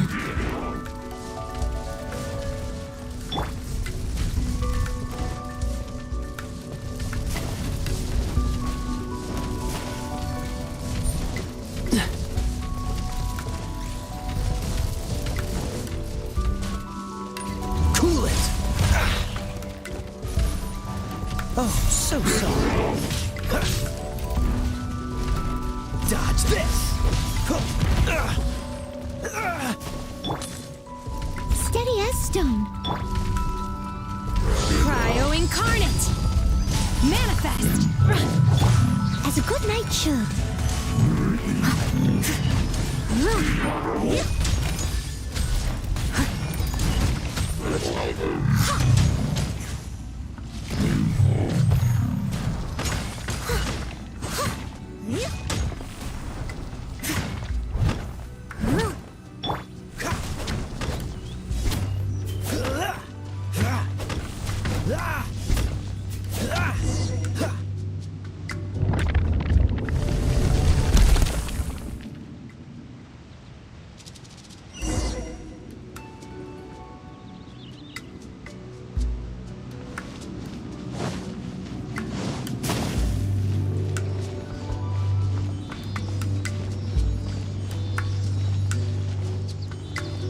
Look, over there!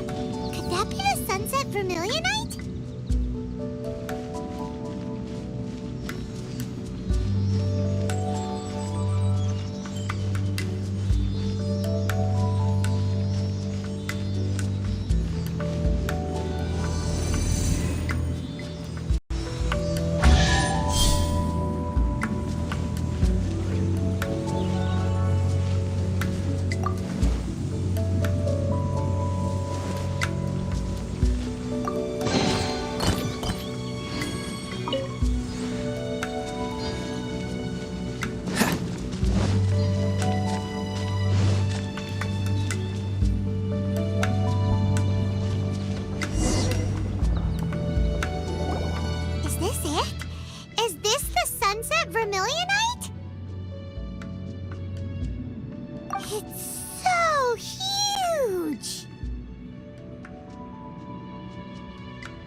It's true, but then again, why isn't it floating? Plostrite doesn't float until it's activated. It may look different from most ordinary stones, but it weighs around the same amount. Only after being activated does Plostrite reveal its true nature, breaking free from the shackles of the mortal realm and ascending up into the heavens. Wow, Shenhe, you seem to know everything about this. Only because my master is fond of chatting about these things. The moment she has some time to spare, she'll come straight for me and start telling story after story. I don't for her stories most of the time. I certainly didn't expect them to ever come in handy like this. Hold on a sec. Paimon just realized something. If we activate it here, there's no way we'll be able to get it back to the site, right? Heck, we'll be dragged up into the sky too! But if we don't activate it, how else are we gonna lift it? This rock must weigh well over 1,000 pounds, surely! Don't worry. I can handle the weight quite easily. Are you sure? Be careful! Please don't worry. I'm well aware that a Plostrite sample this large must be highly valuable. I will be gentle with it and make sure it does not get damaged. My safety. That's right! Paimon's sure you can handle it and everything, but if something this heavy lands on you, you're gonna get yourself hurt, no matter who you are. You gotta be extra careful when lifting heavy objects. It's just common sense. Is it now? Well then, thank you. I'll go on ahead with the Plostrite. Let's meet at the building site later. How is Shenhe able to carry that huge rock all by herself? Adepti super strength much? We can't slow down yet. Let's go meet her at the building site.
Oh my god, I can't believe my eyes. How can she lift that massive rock all by herself? Gotta be one of those Adepti, surely. Oh, mighty Adeptus, please give me your blessing so that in the coming year I may reap a more bountiful salary. This is top tier in size and quality, and the condition it's in is quite simply immaculate. Congratulations, this item is approved for submission. I'm going to award you full marks for the Sunset Vermilionite item. May I take your name? My name isn't important. I'm not even here to compete. I was just delivering this for some other people. They should be here any minute now. Shenhe! And Ningguang's little helper! Ah, so you're the ones behind this. No wonder. The rarest talent turns in the rarest Plostrite specimen. But I have to correct you on one point. It's not helper, it's secretary. Okay then, Miss Secretary, what do you think of the rock we found? Pretty amazing, right? In truth, it is the finest piece of Plostrite we have received so far. If everything goes according to plan, we will use this piece in the foundation of the Jade Chamber, which will enable us to proceed to the next stage of construction. As a side note, Lady Ningguang has rented some dwellings in the nearby area to serve as accommodations for the contestants. If you need a place to rest, you are welcome to stay there. Now, please excuse me. As you can see, there is still a lot of work to do on the building site. Shenhua! Shenhua! Just now on the way over, pretty much everyone was singing your praises! Oh, really? What kind of reaction is that? So strange. Aren't you happy about it? Whenever Paimon gets praised, Paimon can't help but hold her head up high and break into a big smug smile. I've had similar compliments before. They call me an adeptus, treat me with great deference and respect, as if I'm set apart from the common folk. Yeah, 'cause that's how adepti are. At least the ones we've met are pretty unique and reclusive, too. Way different than normal people. But I am not... Shenhua? I'm fine. I've been exerting myself quite a lot ever since we set foot in that abode. I'm just a little fatigued. Well, Byron said that there are some makeshift hotels we can use, right? Let's go check in and take a rest. No need. I simply need to find myself a secluded place in the wilderness to sit and meditate in silence. You can't do that. It's dangerous out in the wild on your own. When you're hungry, you go eat something tasty. And when you're tired, you go lie down in a nice, comfy bed. All right? Seriously, don't punish yourself like this. Okay. If you insist. Great! Now we're talking. Let's head to our hotel.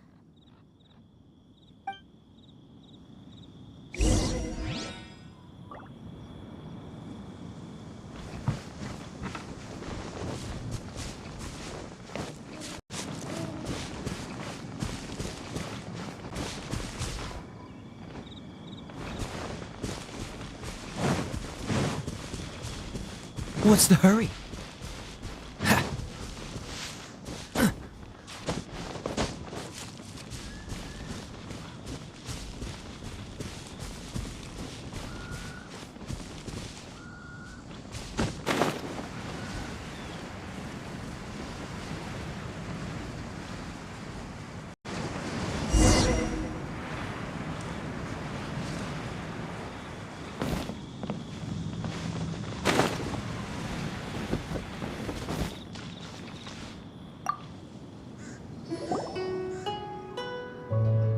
Hi there! Checking in, are we? You're just in time. We only have 2 rooms left. Since this was chosen as the building site for the new Jade Chamber, we've had a constant stream of people in this area. And not just workers either. Visitors, business people, tea sellers, all sorts. So, business is booming for me today. Very few vacancies. You're lucky you got here when you did. Great! One of your rooms is still being cleaned. I guess it should be ready within the hour. The other room is just through the door on the left. Here are your keys. All right. Hope you enjoy your stay. Please excuse me, I'll leave you to it. Shenhua, you should go get some rest. We'll hang around outside until the other room's ready. Paimon's gonna go see if there's anything good to eat around here. Paimon couldn't help but notice one of the guests walk in with a huge grilled chicken drumstick before. Let's buy one for Shenhua too. She can have it as a midnight snack. Or save it for breakfast tomorrow. All right. I will head to my room for now. If you need anything, don't hesitate to disturb me. I'm a light sleeper. I will hear if you knock on the door. See you tomorrow.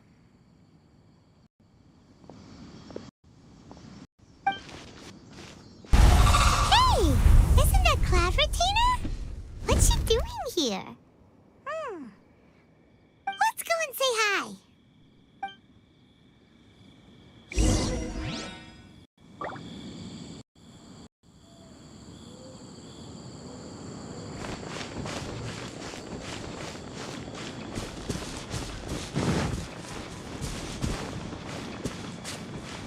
What's the hurry?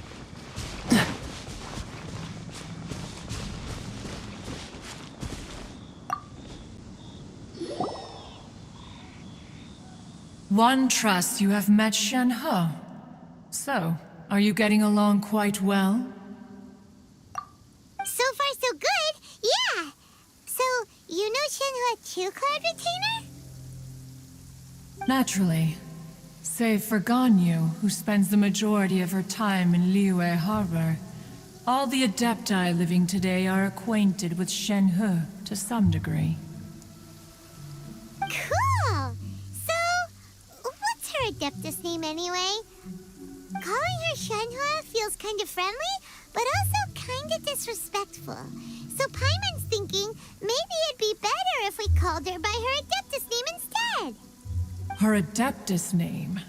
Why, pray tell, would Shen-He have an Adeptus name? Don't all Adepti have a special title they go by? On this latter point, you are correct. However, Shen-He is human. Oh, right. Wait, what? What? You knew already? So is Paimon the only one who didn't know? Do you mean to say that she presents differently from ordinary human beings? Well, to start with, her problem-solving methods are extremely direct. Ah, yes.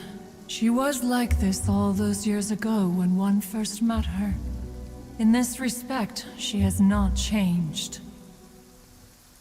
One first found Shen-He by chance in a cave.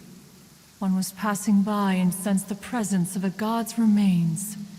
Being of an ever-vigilant disposition, one entered immediately to inspect the scene. Inside was Shen-He, then aged around 6 years old. In her hand, she held a dagger with which she was confronting a monster that was the god's remains incarnate. That sounds so dangerous. When one arrived, she had already been locked in confrontation with this monster for several days. Most mortal children are fragile, both physically and mentally, and are highly reliant on their parents for survival, but not so her. That she was able to endure such terrible danger was due not only to her strong willpower, but also to the bloodlust and homicidal instinct with which she was born. One dealt with the monster, yet she still refused to lower her guard. She even pointed her dagger in one's direction and remained ready to strike.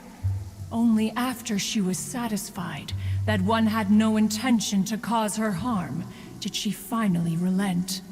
She then passed out without uttering a single word. In other words, if you hadn't passed by that day, Shen-He might have... Not necessarily. Upon one's arrival, one could sense that the god's wrath was gradually receding. Even had the stalemate continued, one suspects that Shen-He may have still emerged the victor of the confrontation. That's still so dangerous, though. Why was a tiny little kid battling against the wrath of a god in the first place? Alas, the mortal world is rife with suffering of every kind. And she had experienced her fair share of this, even at a tender age. Seeing that she was homeless, one decided to adopt her. Indeed, it is one to whom she refers. Shen-He has an extraordinary constitution, making her well adapted to practicing the Adepti arts. All the Adepti cherished her talents, and so we were willing to train her. However, her homicidal urges did not subside with age. Rather, they grew stronger day by day. Mooncarver once performed a divination for her. He declared that her fate is to bear the curse of calamity. Consumed by malevolent energy, she is prone to bring harm to those around her. Such is the magnitude of the danger this poses, that her soul must be bound with red ropes to keep her homicidal instinct at bay. The red ropes have indeed served to keep her calmer and more content. They also seem to have rendered her somewhat inexpressive. Perhaps the red ropes are so powerful that they have suppressed some of her other emotions as well.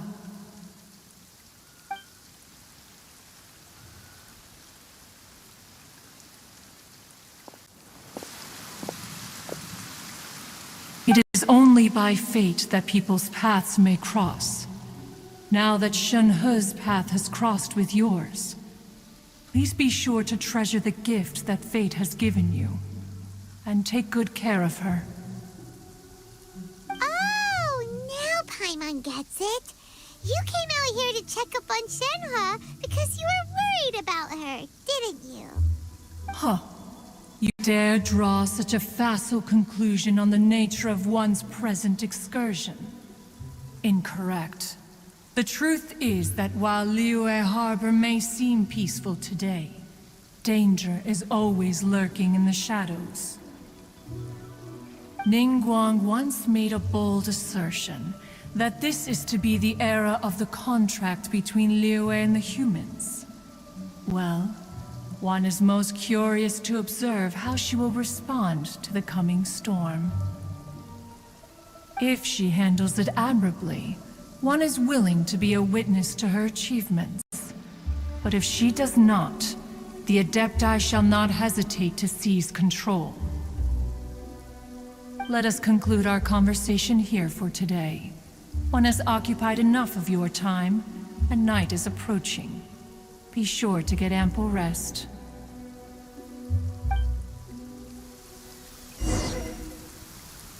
So, Shenhe isn't an Adeptus after all.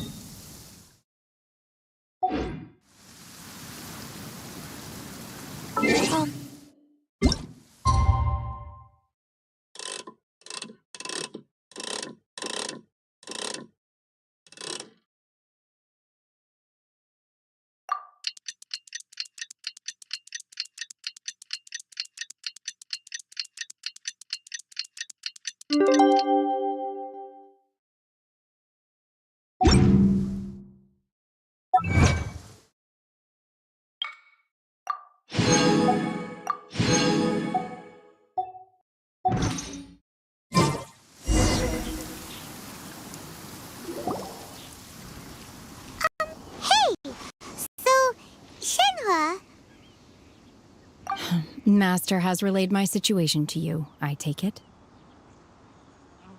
Oh? How did you know? I'd intended to wait until you came back before going to sleep, but I didn't hear you come in. I was worried that something may have happened to you, so I went outside to check and caught sight of my master. On top of this, you have been acting very strangely around me this morning, causing me to suspect that my master must have told you everything about me. After all, Master is very talkative. Sorry, Shenhe. Paimon had you down as an Adeptus this whole time, but it turns out Paimon was wrong. It's okay. I don't mind. The fault is mine for not explaining everything to you sooner, because in my experience, trying to explain is a futile pursuit. Still, though you mistook me for an Adeptus, you never treated me as distant and unapproachable. Instead, you treated me as you would a friend. For this, I am very grateful indeed. To be fair, we've met our fair share of real Adepti, too. Anyway, now it's settled. From now on, you're our friend. Whether you're an Adeptus or a human isn't the important thing. First and foremost, we're just plain old friends. Got it. Although I don't know quite what it entails in terms of what I have to do, I must say I like the title friend very much indeed. Great! Well, now that we're all rested up, we should start searching for the other 2 items on the list. But before we do that, Let's go to the building site and ask Ningguang's little helper how the progress is going. After all, sunset vermilionite is so rare. Paimon doubts many competitors will really be able to find any. If it turns out some of them have given up already, we'll be able to take things a little more slowly. Oh, and another thing. We bought some grilled chicken drumsticks on the way back last night. There was a place just outside. Here's one for you, Shenhua. Try it. They're so good. I concur. It has a rich flavor, far more agreeable than those I've cooked for myself in the wilderness in the past.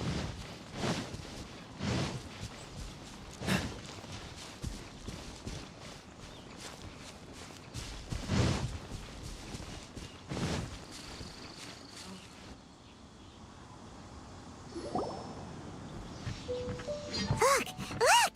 The Jade Chamber is floating into the sky! But it seems to be tied down by something. That's because it's not finished. Bywin! And hey, Beto! And hey! Person Paimon doesn't know? Given the enormous scale of the Jade Chamber, we split the construction work into 2 phases to make sure the structure remains balanced. Before we find some suitable plastrite, we build the Jade Chamber's keel at ground level.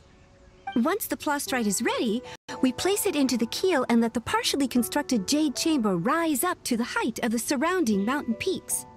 The remainder of the construction work is then carried out at that altitude. Once everything is ready, we release the iron tethers and allow the Jade Chamber to rise to its target altitude. Miss Bywin, we've brought some new materials to submit. One moment, I'll be right there. The construction work has only been able to progress this rapidly thanks to the plastrite provided by you. Lady Ningguang is most grateful and looks forward to seeing more of your work. Wow, can't believe you sourced the plastrite so quickly. It's the key piece of the puzzle.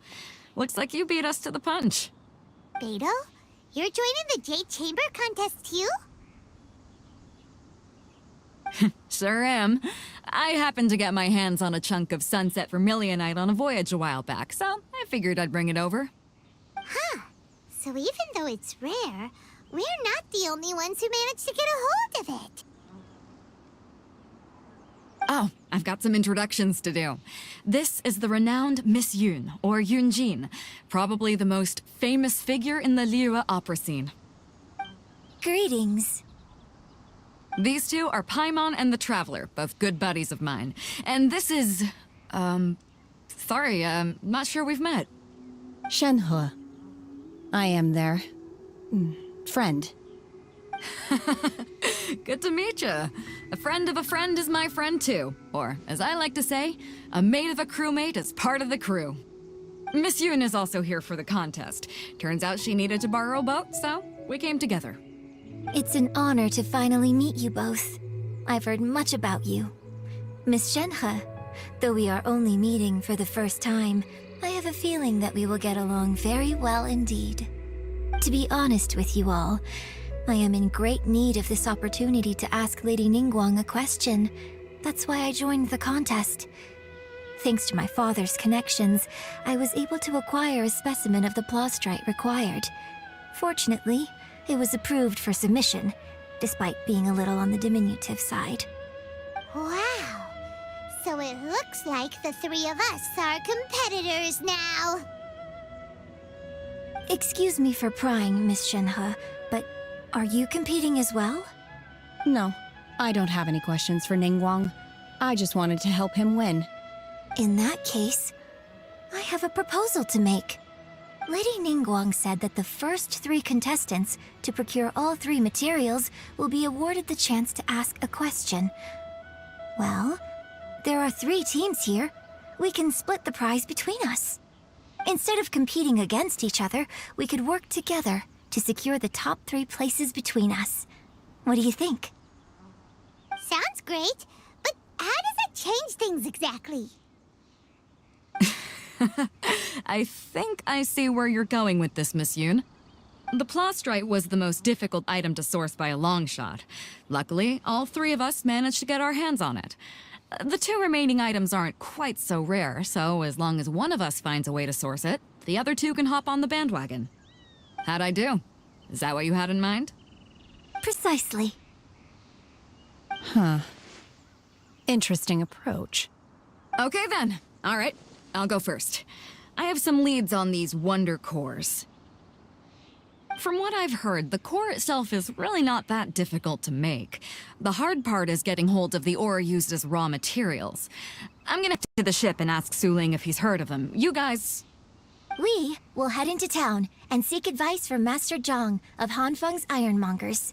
Thoughts? Wonderful. We'll split into teams then, and whoever makes progress first brings all of us a step closer to victory. I'm gonna take off. See you later. Okay, let's go! By the way, what question are you gonna ask Ningguang, Yunjin? I'm looking for a venue to host the performance of our new opera. Lady Ningguang has excellent judgment, so I would like to hear her opinion. Ooh, what's the opera called? Paimon wants to go see it. The opera is a labor of love by my father. He wrote it based on a popular urban legend about an evil spirit and an adeptus. It's called The Divine Damsel of Devastation.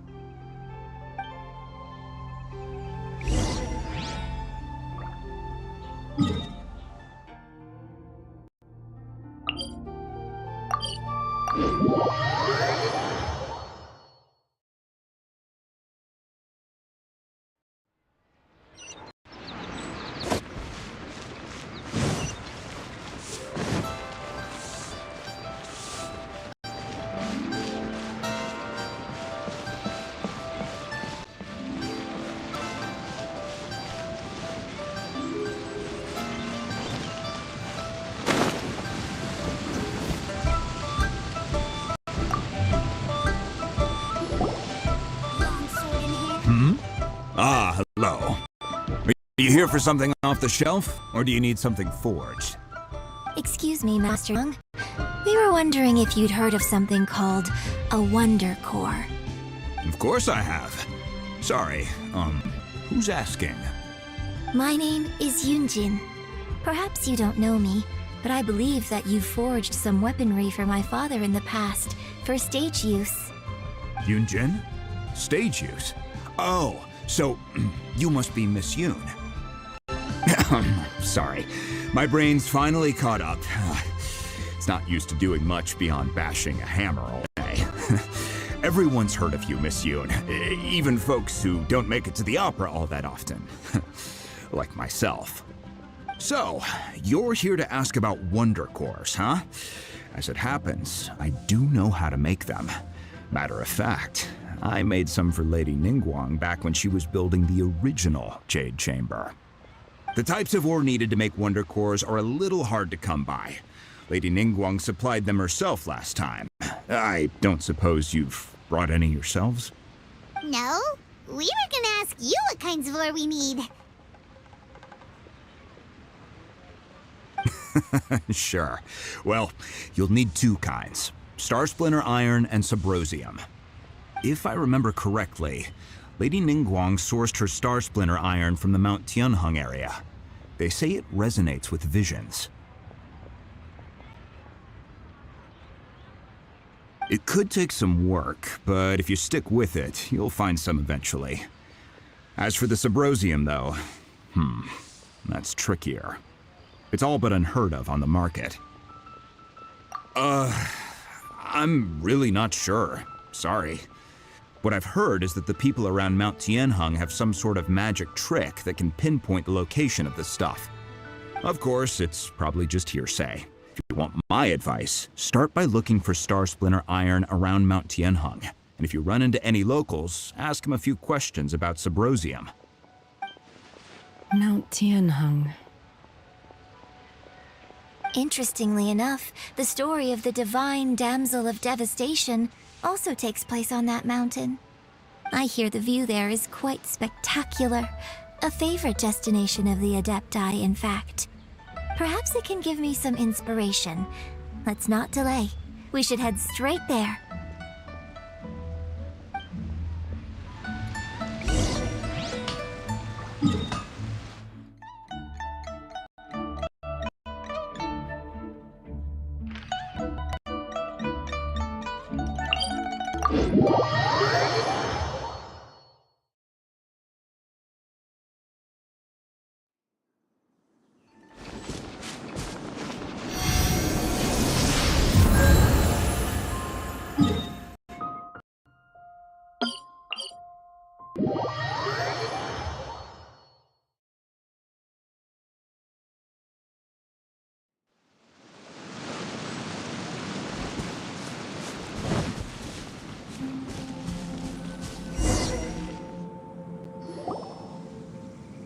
I came to Mount Tianeng once with my father as a child.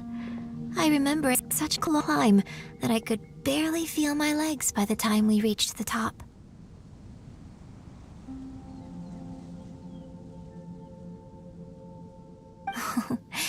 This is quite a trip down memory lane for me. Look at these majestic, towering peaks and the gently flowing streams. It's like setting foot in paradise. No wonder the legend of the divine damsel of devastation is said to have taken place here. Adepti wander oft where mortals seldom stride. Indeed, this looks like a place that one might expect to be frequented by Adepti. The Divine Damsel of Devastation is your upcoming opera, right? And the story takes place in Mount Tianheng. Huh. Seems like you have a real connection with this place. What's the story about, though? It's the story of a girl becoming a hero.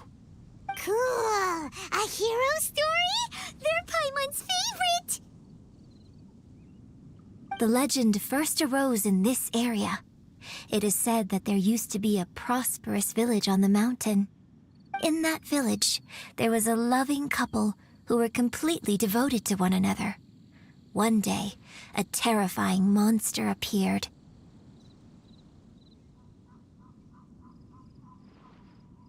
The wife was out collecting herbs and was captured by the monster. Her husband was so distraught at the news that it broke his spirit and drove him to madness. The vile and vicious monster told the villagers, "If you want to live, you must sacrifice a child to me." What a nasty piece of work! Ugh.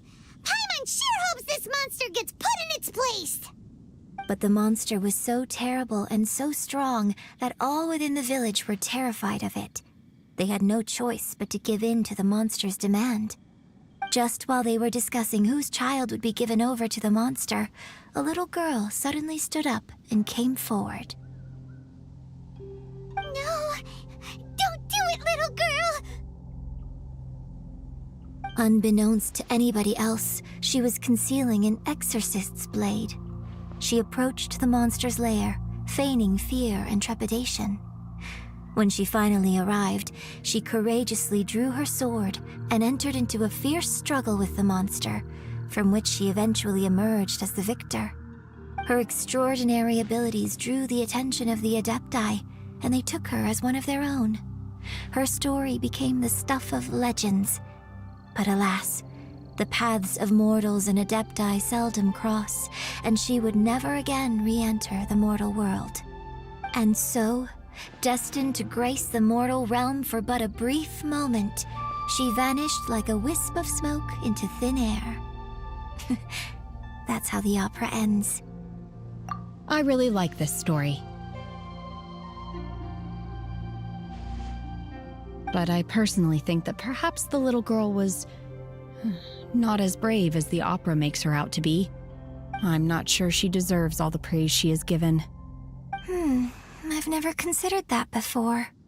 Opera is always an interpretation of the events it purports to portray. A certain degree of deviation from the truth is always inevitable.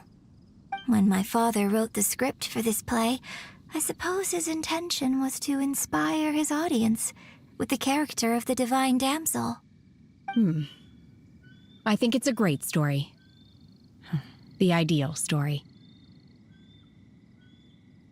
Well, it sure inspired Paimon! Let's go get ourselves some Star Splinter Iron! Yeah!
This should be enough Star Splinter Iron. Now we just need to find that Subrosium.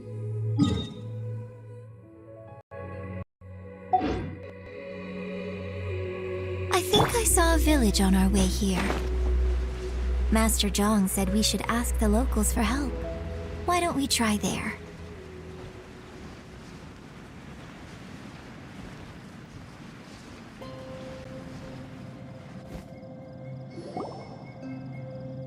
Hey, there really is someone here. Yunjin, looks like you were right. Excuse us, sir. Can we ask you something?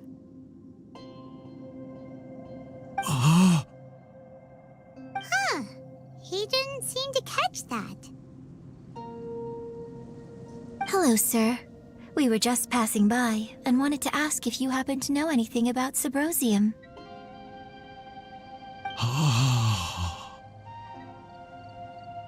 Is he trying to tell us to look for clues in the village? Well, whatever. Guess we're on our own here. Shenhua, Yunjin, let's have a look around. Sorry, you can go ahead without me. I'd like to have a word with this gentleman. If that's okay with you, Uncle Mingjin. It's... Shenhe. Shenhe. You're alive. The rumors were true. So, all these years? I'm sorry, I don't know how to find Subrosium. But I think you can find some information in the village. This place is deserted now. No one ever comes here. So you can rummage around all you want. Huh? You know this guy, Shenhua? Thank you, kind sir. We'll go and take a look around. Don't worry. Mingjin has no ill intention towards Miss Shenhe. She'll be quite safe. Okay, then let's see what we can find in this village.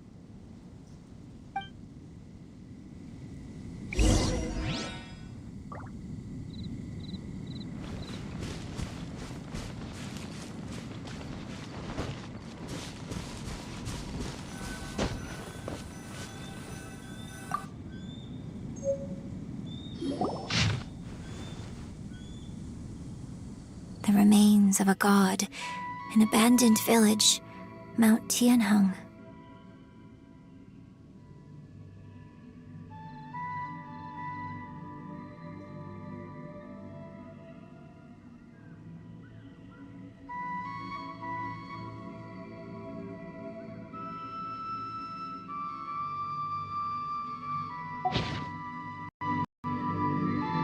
this mean that the true story of the divine damsel of devastation happened right here, in this village?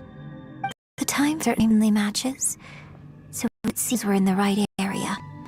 Let's keep looking around.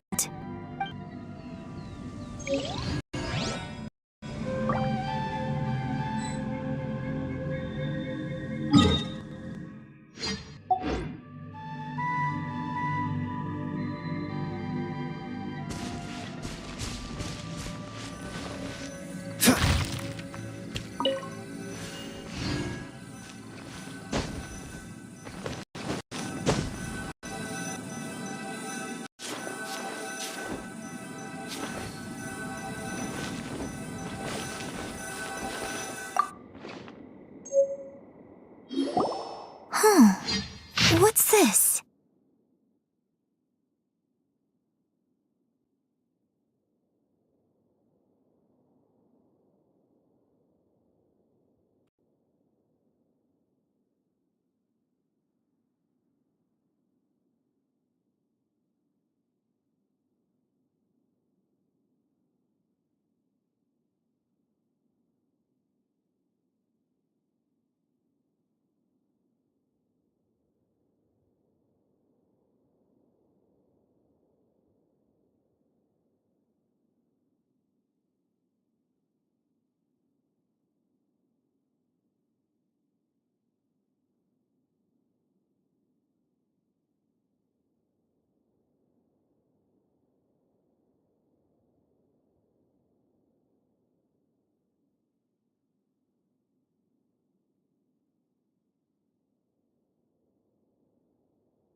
So, Shenhe is the divine damsel?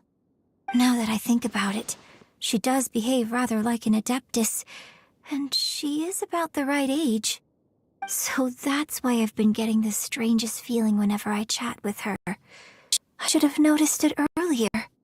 According to this text, the divine damsel from the opera is actually the daughter of the loving couple.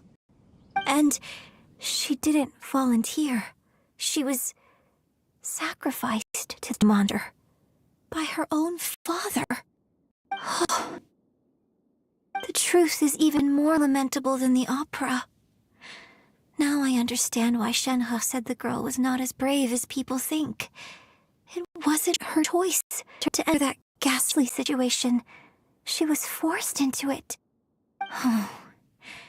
It looks like my father may need to make a few revisions to his beloved opera. We've looked everywhere, but still no mention of Subrosium. Let's have a look over there.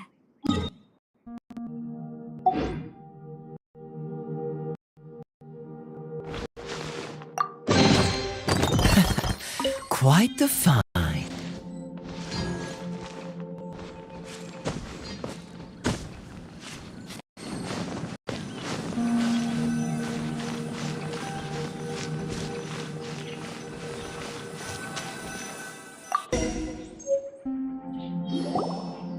This is it!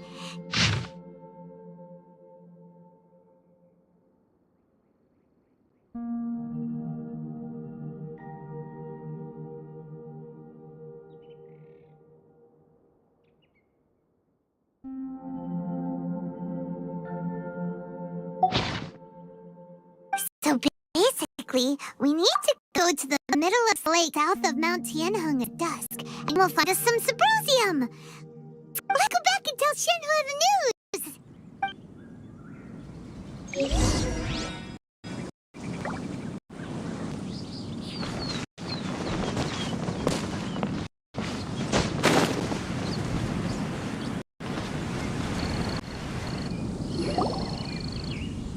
One year when I was back visiting, I heard a story about a white-haired adeptus from a merchant passing by.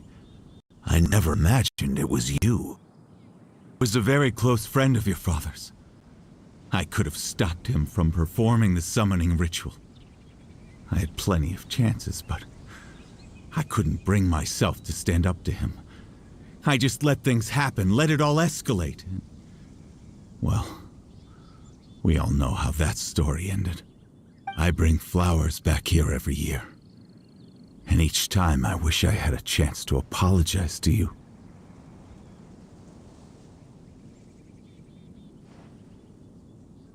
Apologize for what?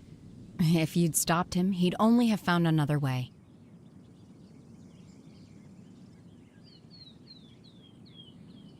There is nothing he wouldn't have done for his true love. Nothing. Do you still hate him? I don't know what I feel. I'm told my fate is to bear the curse of calamity, so my master bound my soul with red ropes to curb my aggression. But it also dampened my emotions, making me dispassionate, like the Adepti. So if you ask me how I feel about the past, if I hate my father or not, the truth is, I feel nothing at all. It must have been so tough for you all these years. Shenhe, we're back! Oh, and I will leave you all in peace. Shenhe, it brings me some solace knowing that you are okay. I'll tell you more about the old times next time we meet. Thanks, mister. We found some info in the end.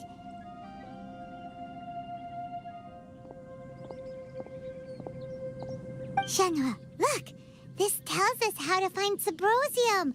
All we gotta do is go to the middle of that lake. Let's go then.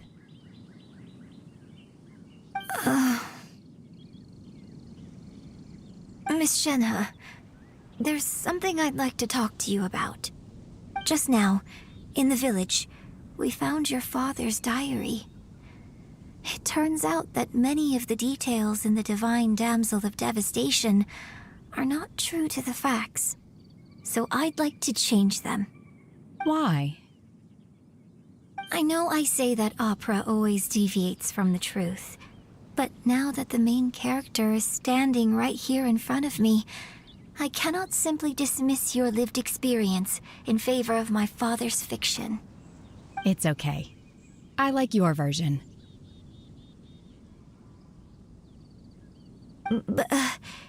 Huh? My master once said that the day I learn how to use my strength for the good of others is the day that I can truly become part of human society. So, I hope that one day I might be brave enough to stand up and protect others, just like the girl in the opera. But I've never thought this way before, and I wonder whether I will continue to think in this way. Don't worry. I believe you will. In fact, I think maybe you've already started to become the person you aspire to be. You just haven't had the opportunity to see it for yourself yet. Shenhe! Yunjin! Cut the chit-chat! Let's go!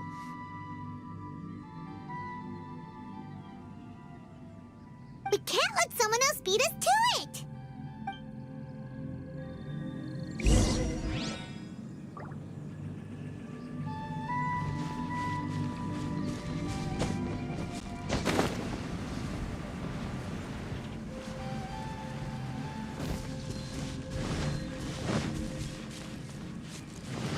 What's the hurry?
What brings you here?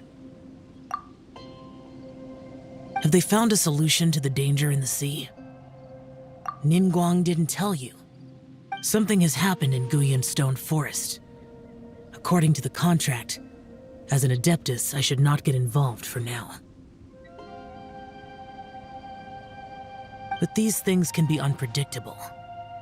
I have a contingency plan of my own. Only a single mountain lies between here and Liyue Harbor. If things get out of control, I will defend this place myself.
That's everything we need! Let's head back and report in! Paimon's curious if Beto's need...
Goodness.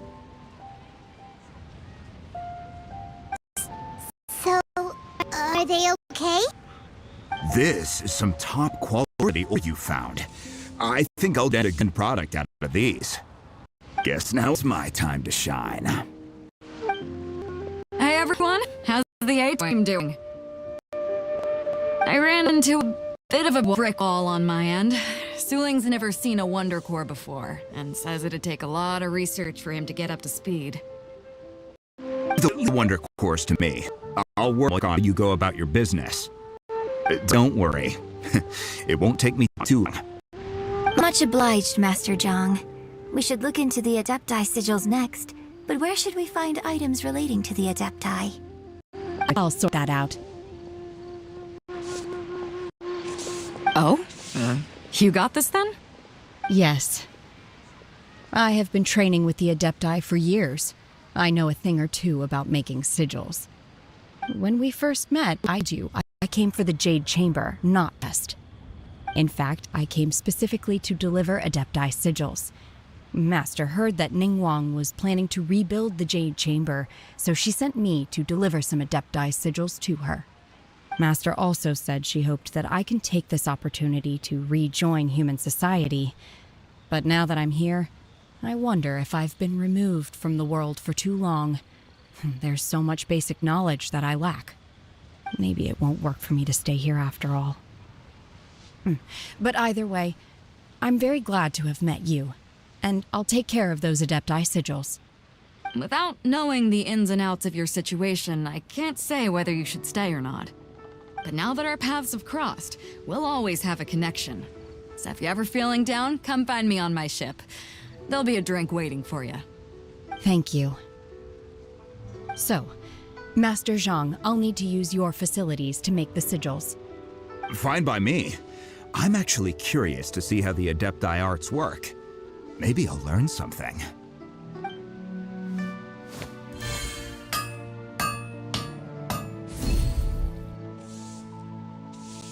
Whew.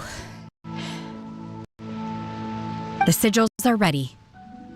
Though they are in some respects inferior to my master's, I can assure you there will be no quality issues. I've finished forgings you asked for, too.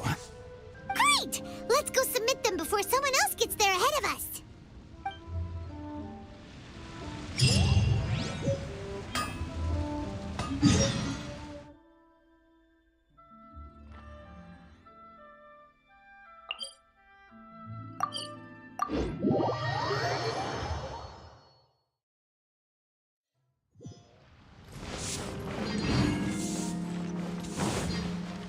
I'll catch up.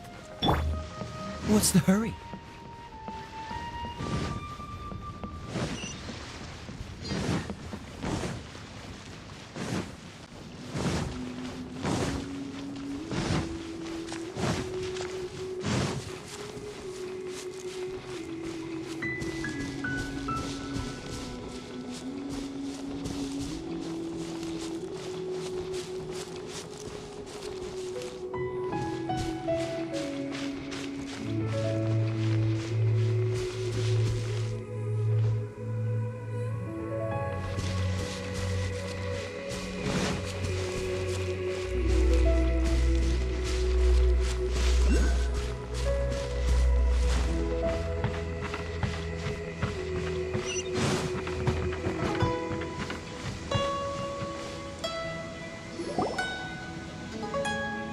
Ningguang's little secretary! We found all the materials!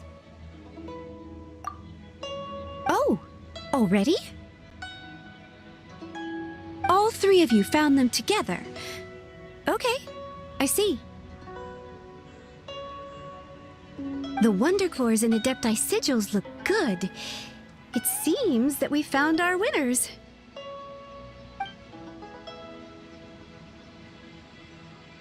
I hereby announce that the winners of this material procurement contest are the Traveler, Yunjin, and Beidou. What? It's over already? I haven't even found the prostrate yet! I can't believe it.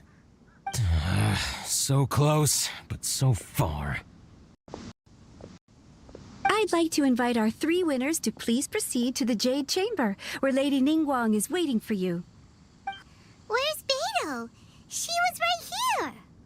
Captain Beidou has some business to attend to. She will join later. Please come with me for now. Alright then, guess we'll head on up to the Jade Chamber first. This has been a long time coming. The last time we went up to the Jade Chamber was ages ago.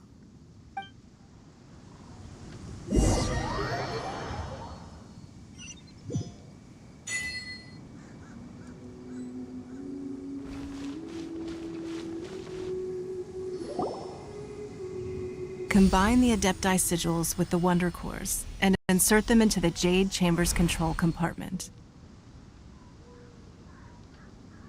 The construction of the new Jade Chamber is now officially complete. Once the tethers are released, it will soar into I. Thank you all for your work. Now it is time for me to fulfill my promise. Yeah! Miss Yun, I've already heard something about the reason for your involvement. You are looking for a venue for your new opera, aren't you? That's right. Lady Ningguang, I would like to hear your opinion.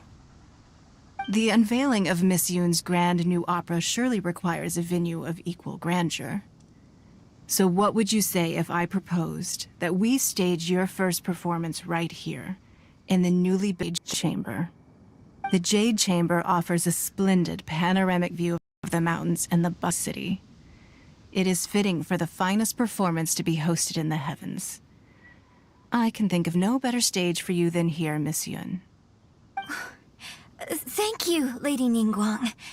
Then I will prepare my props and other articles shortly. Please allow me to bring all these aboard the Jade Chamber. You're quite welcome. It's truly what a good opera deserves. Traveler, Shenhe, Paimon, I'll be leaving now. Do come and see my play when the time comes. You're next. What is your question? I should clarify. I do not know your sister's whereabouts. Please, don't waste your question on this matter. Wow, you're a mind reader, Ningguang. Oh well, guess Paimon will ask a question then. Managing a successful business is not as simple as you might think. Capital, connections, sensitivity to the trends, and instinct for what is a good opportunity. All of these traits are crucial. If you want to know how to make money, I will honor our agreement and give you an answer. But that is not to say that it will work for you. Wow, Paimon hadn't even asked the question yet. Your question was written all over your face. Now look, you helped me rebuild the Jade Chamber, and I intend to repay you handsomely for it. So I promise you that should you one day require financial assistance, you may seek employment here. I will pay you at the highest rate of remuneration. Oh, great! So next time we run out of Moro, we just need to come to Ningguang? No more questions from us. Shenhe, you got a question? Me? Yes, this was a group effort. Thank you. But I don't have anything to ask. Are you sure? This is a once-in-a-lifetime opportunity. I'd urge you not to squander it. Yeah, just don't waste it. Hold on a second. Paimon can probably think of another one. Lady Ningguang, do you think I can ever fit in Liyue Harbor? Now that is an interesting question. Liyue Harbor is very inclusive. As long as you respect the rules here, you will not be turned away. So, the key is whether or not you yourself can develop a sense of belonging in Liyue Harbor. Oh, a sense of belonging? Yes. To become fond of a place, to feel part of it, it always requires a reason. Perhaps someone you've met, or something you've experienced here. Or perhaps you enjoy the atmosphere of Liyue, and you will become accustomed to it. In short, everyone needs a reason to stay. I hope you can find yours soon. I see. Hey, what's going on? I just went to see the fleet a little later than expected. Come on, Beidou! It's your turn! Do you have a question for Ningguang? Me? Nah, I ain't got any questions. She forced me to help out, so I figured I may as well get involved with the contest. Ningguang, don't forget what we talked about. It's not gonna be easy to deal with. I don't think my fleet can take it on their own. Don't worry. I have made preparations. The wound dressings are ready, and the Millilith have set up an ambush. Glad to hear it. Watch your back. Stay alert. Beidou? Ningguang? What are you talking about? You'll see when the Jade Chamber ascends. However, it's not the most pleasant topic of conversation. Maybe it's better that you don't know.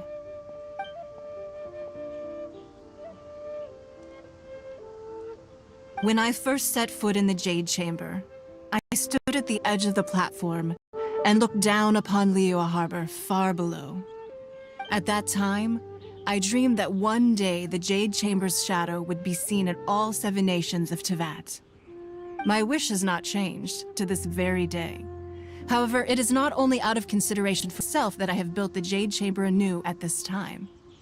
I hope the Jade Chamber will always float in the skies above Liyue Harbor, bearing witness to the prosperity and peace of the human world.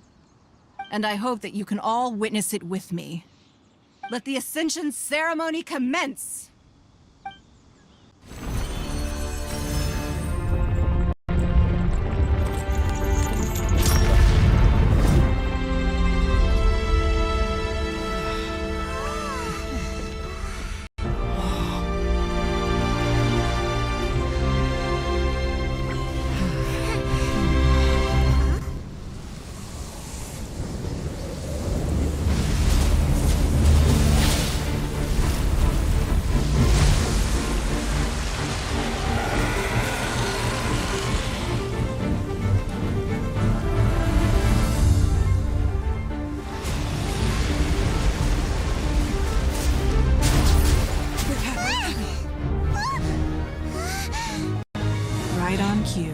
The Avenger of the Vortex, Beisht. Who is that?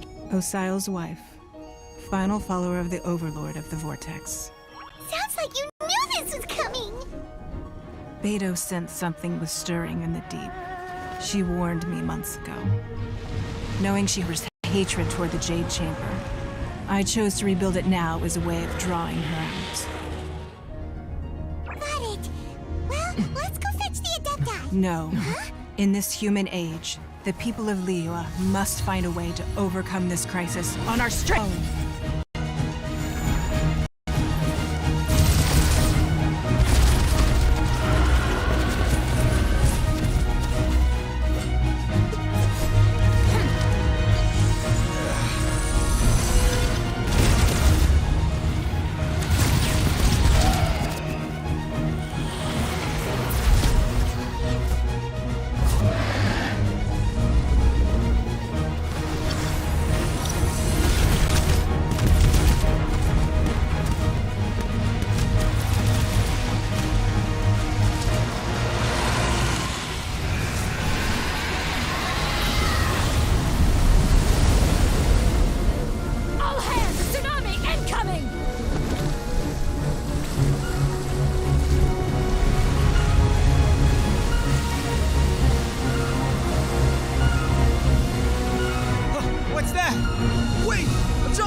You are a cursed child.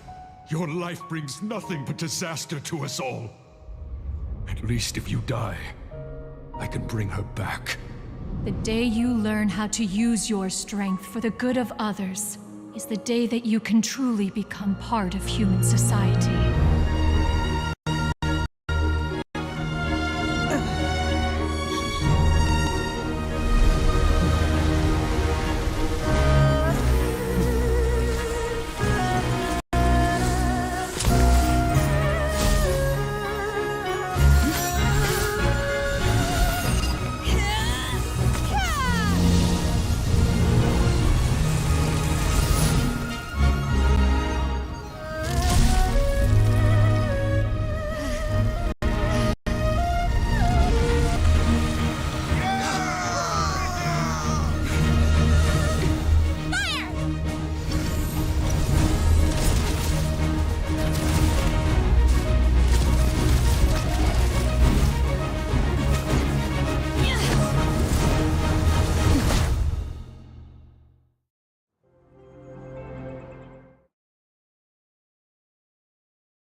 What are you doing here? We can't let you be the only one taking this risk!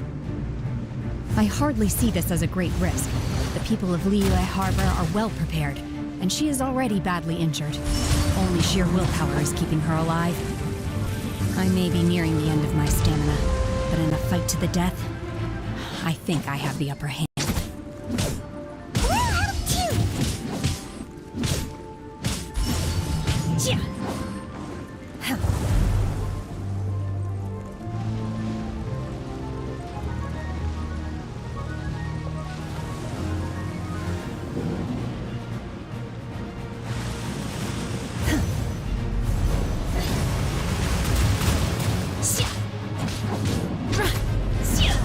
Unleash!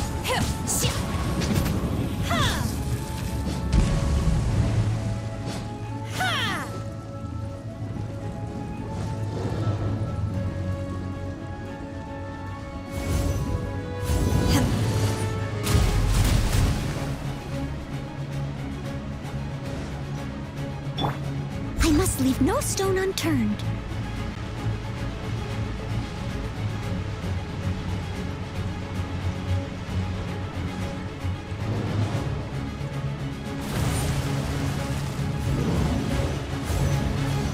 Someone needs assistance.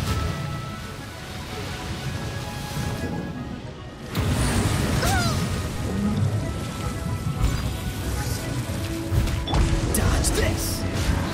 Oh, so sorry.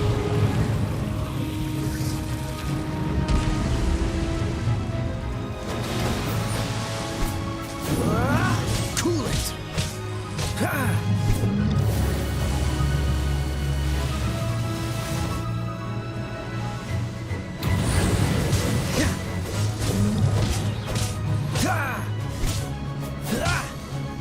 Let it rain.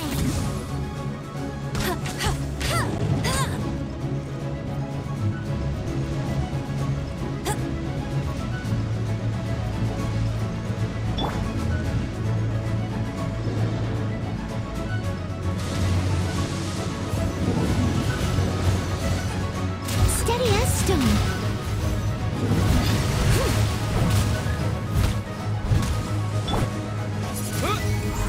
With the wind!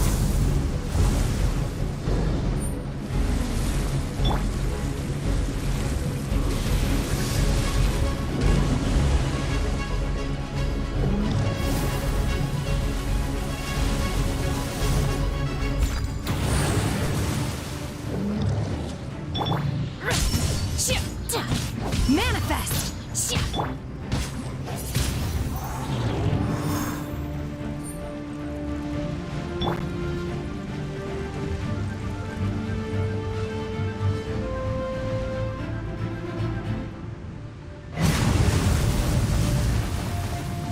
Leave it all to... Freeze!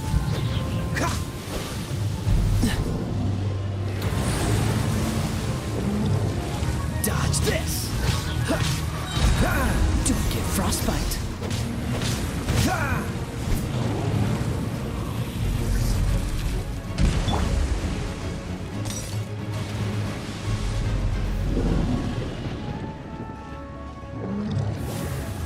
I must leave no stone unturned.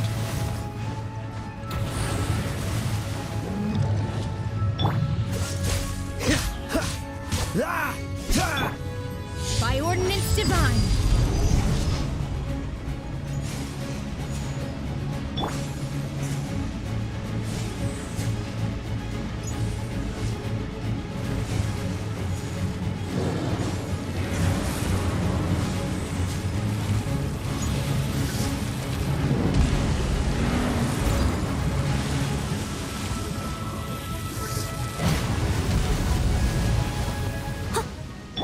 Freeze!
Leave it all to me.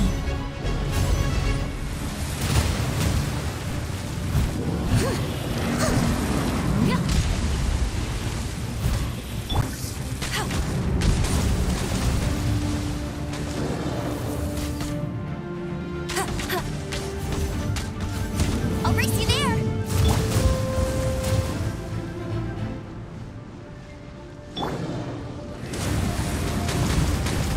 Steady as stone.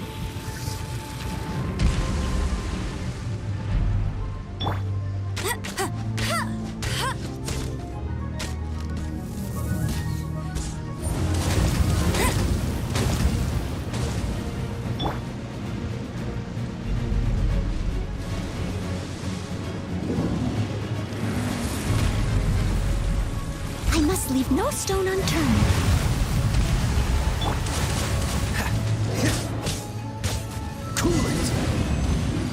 She's getting away! Shouldn't we go after her? This place is unstable. It is too risky to continue pursuing.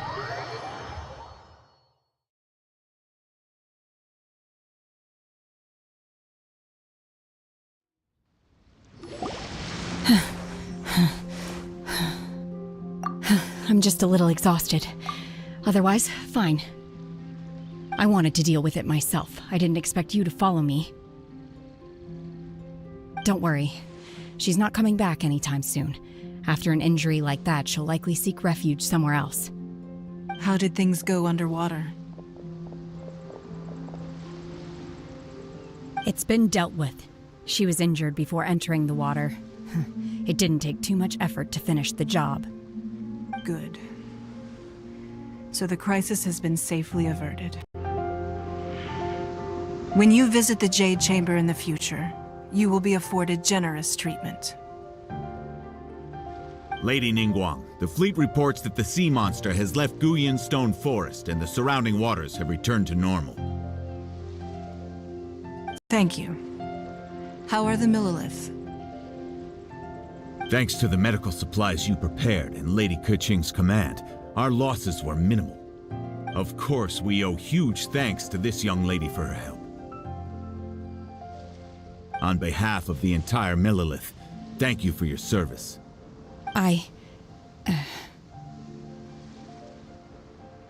Great. Then next time I watch Miss Yun's opera, I'll be able to take the compliments. I wasn't trying to be a hero, though. I just wanted to protect you. Let the soldiers recuperate, but don't let your guard down. If she returns with a vengeance, we must be prepared. Yes, ma'am. You've been monitoring us for some time now. I trust you've reached a conclusion. You wish to hear one's opinion. Well, things would have hardly gone so smoothly had it not been for Shenhe. That I do not deny. However, final victory was always going to be ours, even had things been a little more arduous. If it came to it, I could always destroy another Jade Chamber.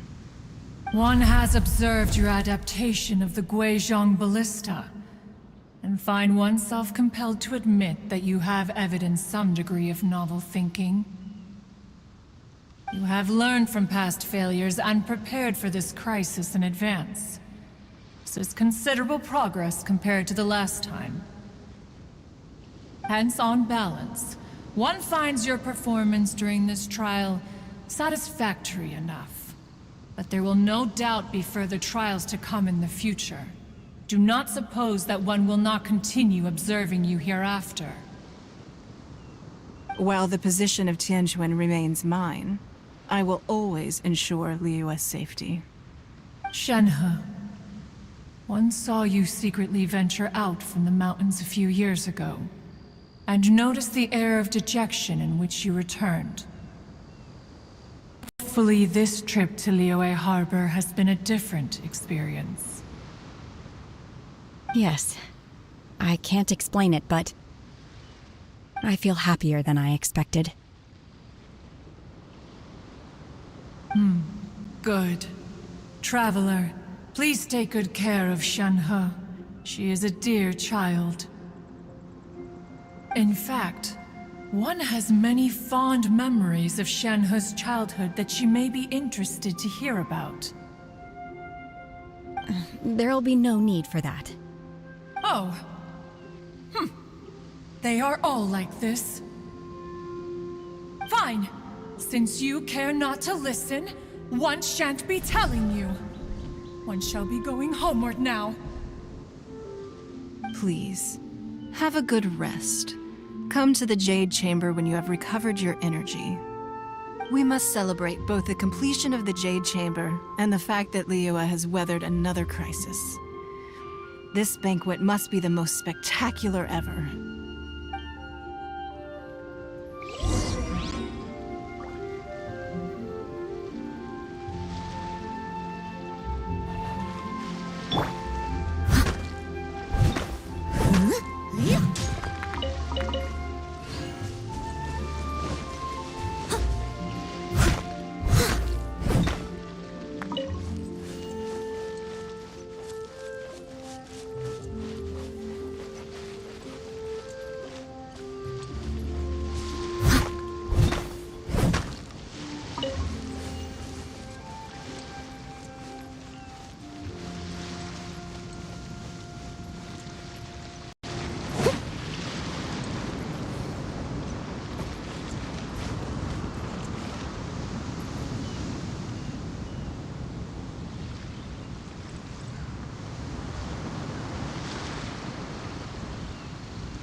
What's the hurry?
Come on, let's get moving.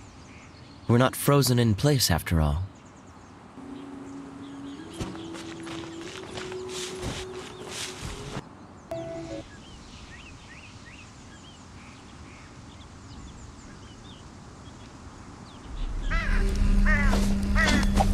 It's happening again.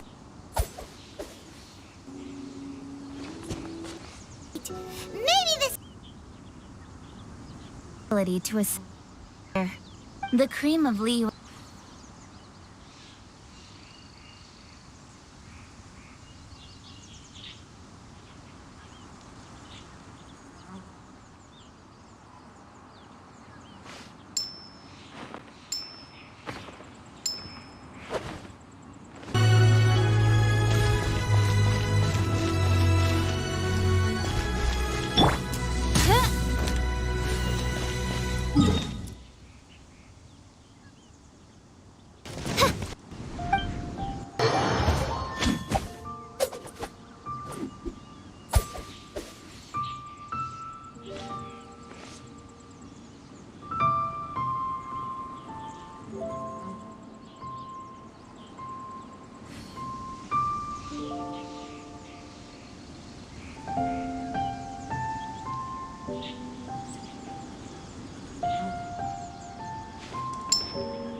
Seems all the other knights already have their hands full.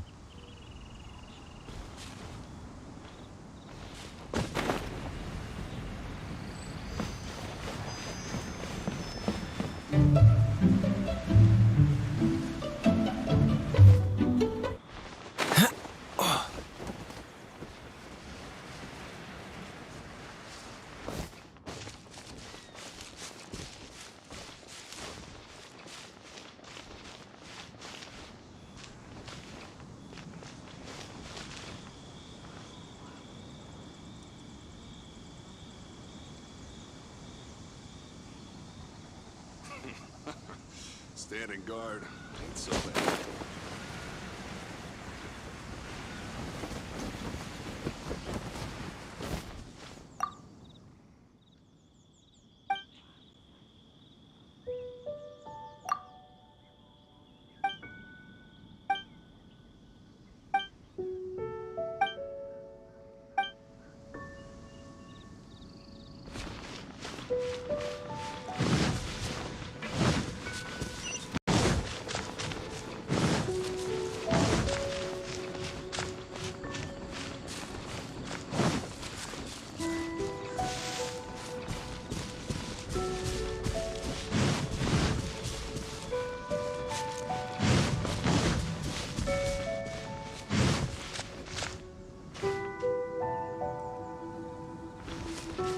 What's the hurry?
Though the clouds may darken.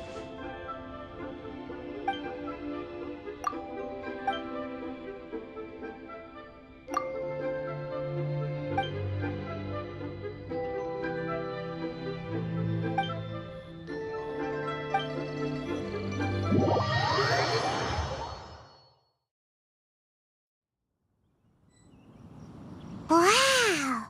Everyone's already seated! It's Paimon's first time attending a banquet in the Jade Chamber. The food here looks amazing.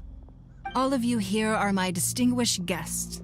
I am determined that each of you thoroughly enjoys yourself. Those who don't drink alcohol, please, help yourself to other beverages. Fine wine is a delight to the senses, but it is from the only one. I trust you will find the marvelous view from the Jade Chamber to be an equally gratifying indulgence. Have you heard? Miss Yun's going to be performing today. Sure have. Honestly, it's the main reason I'm here. I've never missed any of Miss performances, and I don't intend to start now. I hear she's going to perform The Divine Damsel of Devastation today, the one written by her father. I've been so excited that I've barely slept the last few nights. Hey, look! Miss Yun is going on stage!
批冠到这里本该接近尾声，但今日我再添一笔，唱与诸位听。知道为敌人不识，自有知音何情思？风雨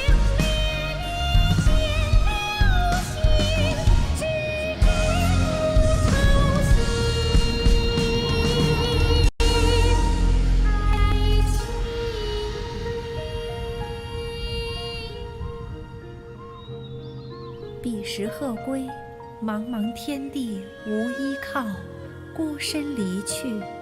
今日再会，新朋旧友坐满堂，共聚此时。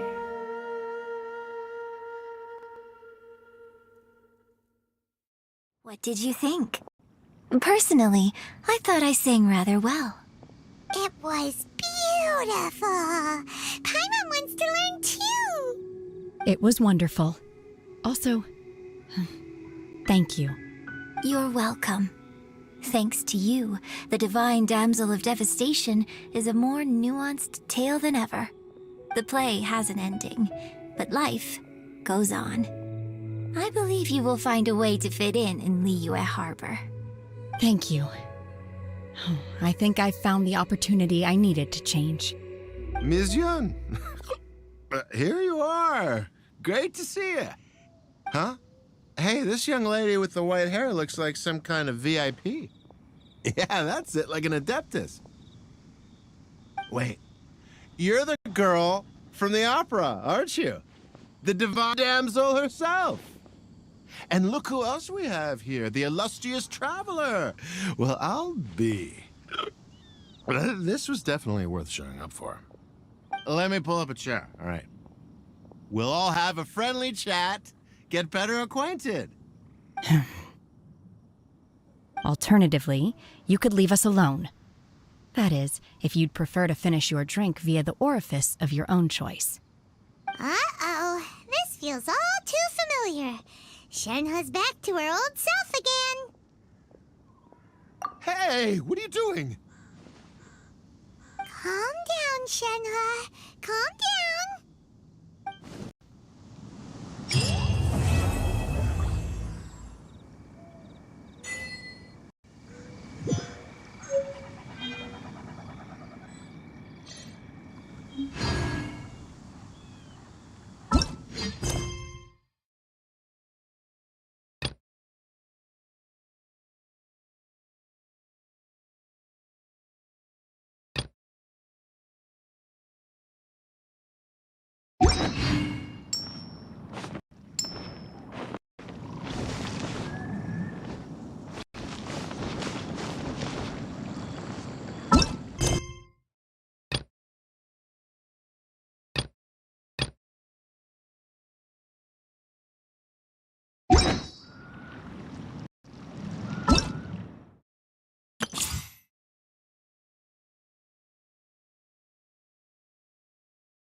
Hello, nice to meet you. My name is Xiangling. I'm a chef from Liyue.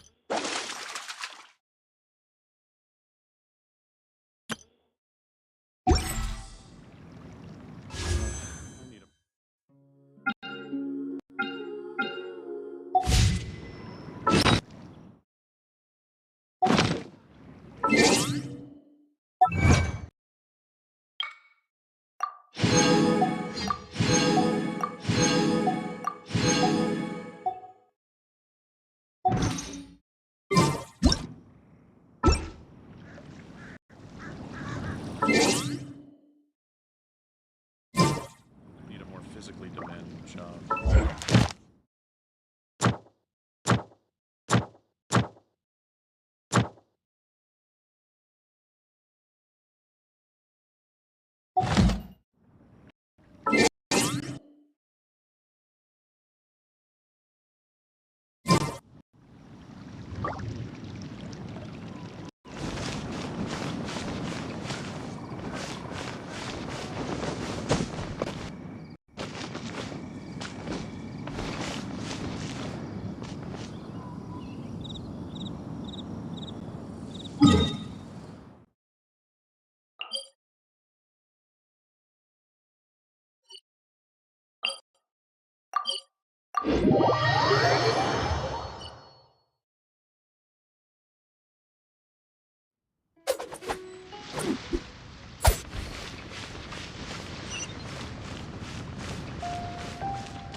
Ad Astra Abyssosk.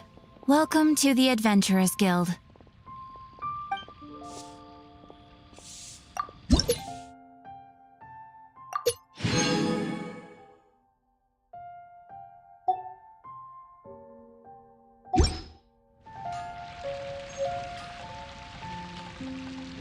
Ad Astra Abyssosk.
Try your luck betting on Jade?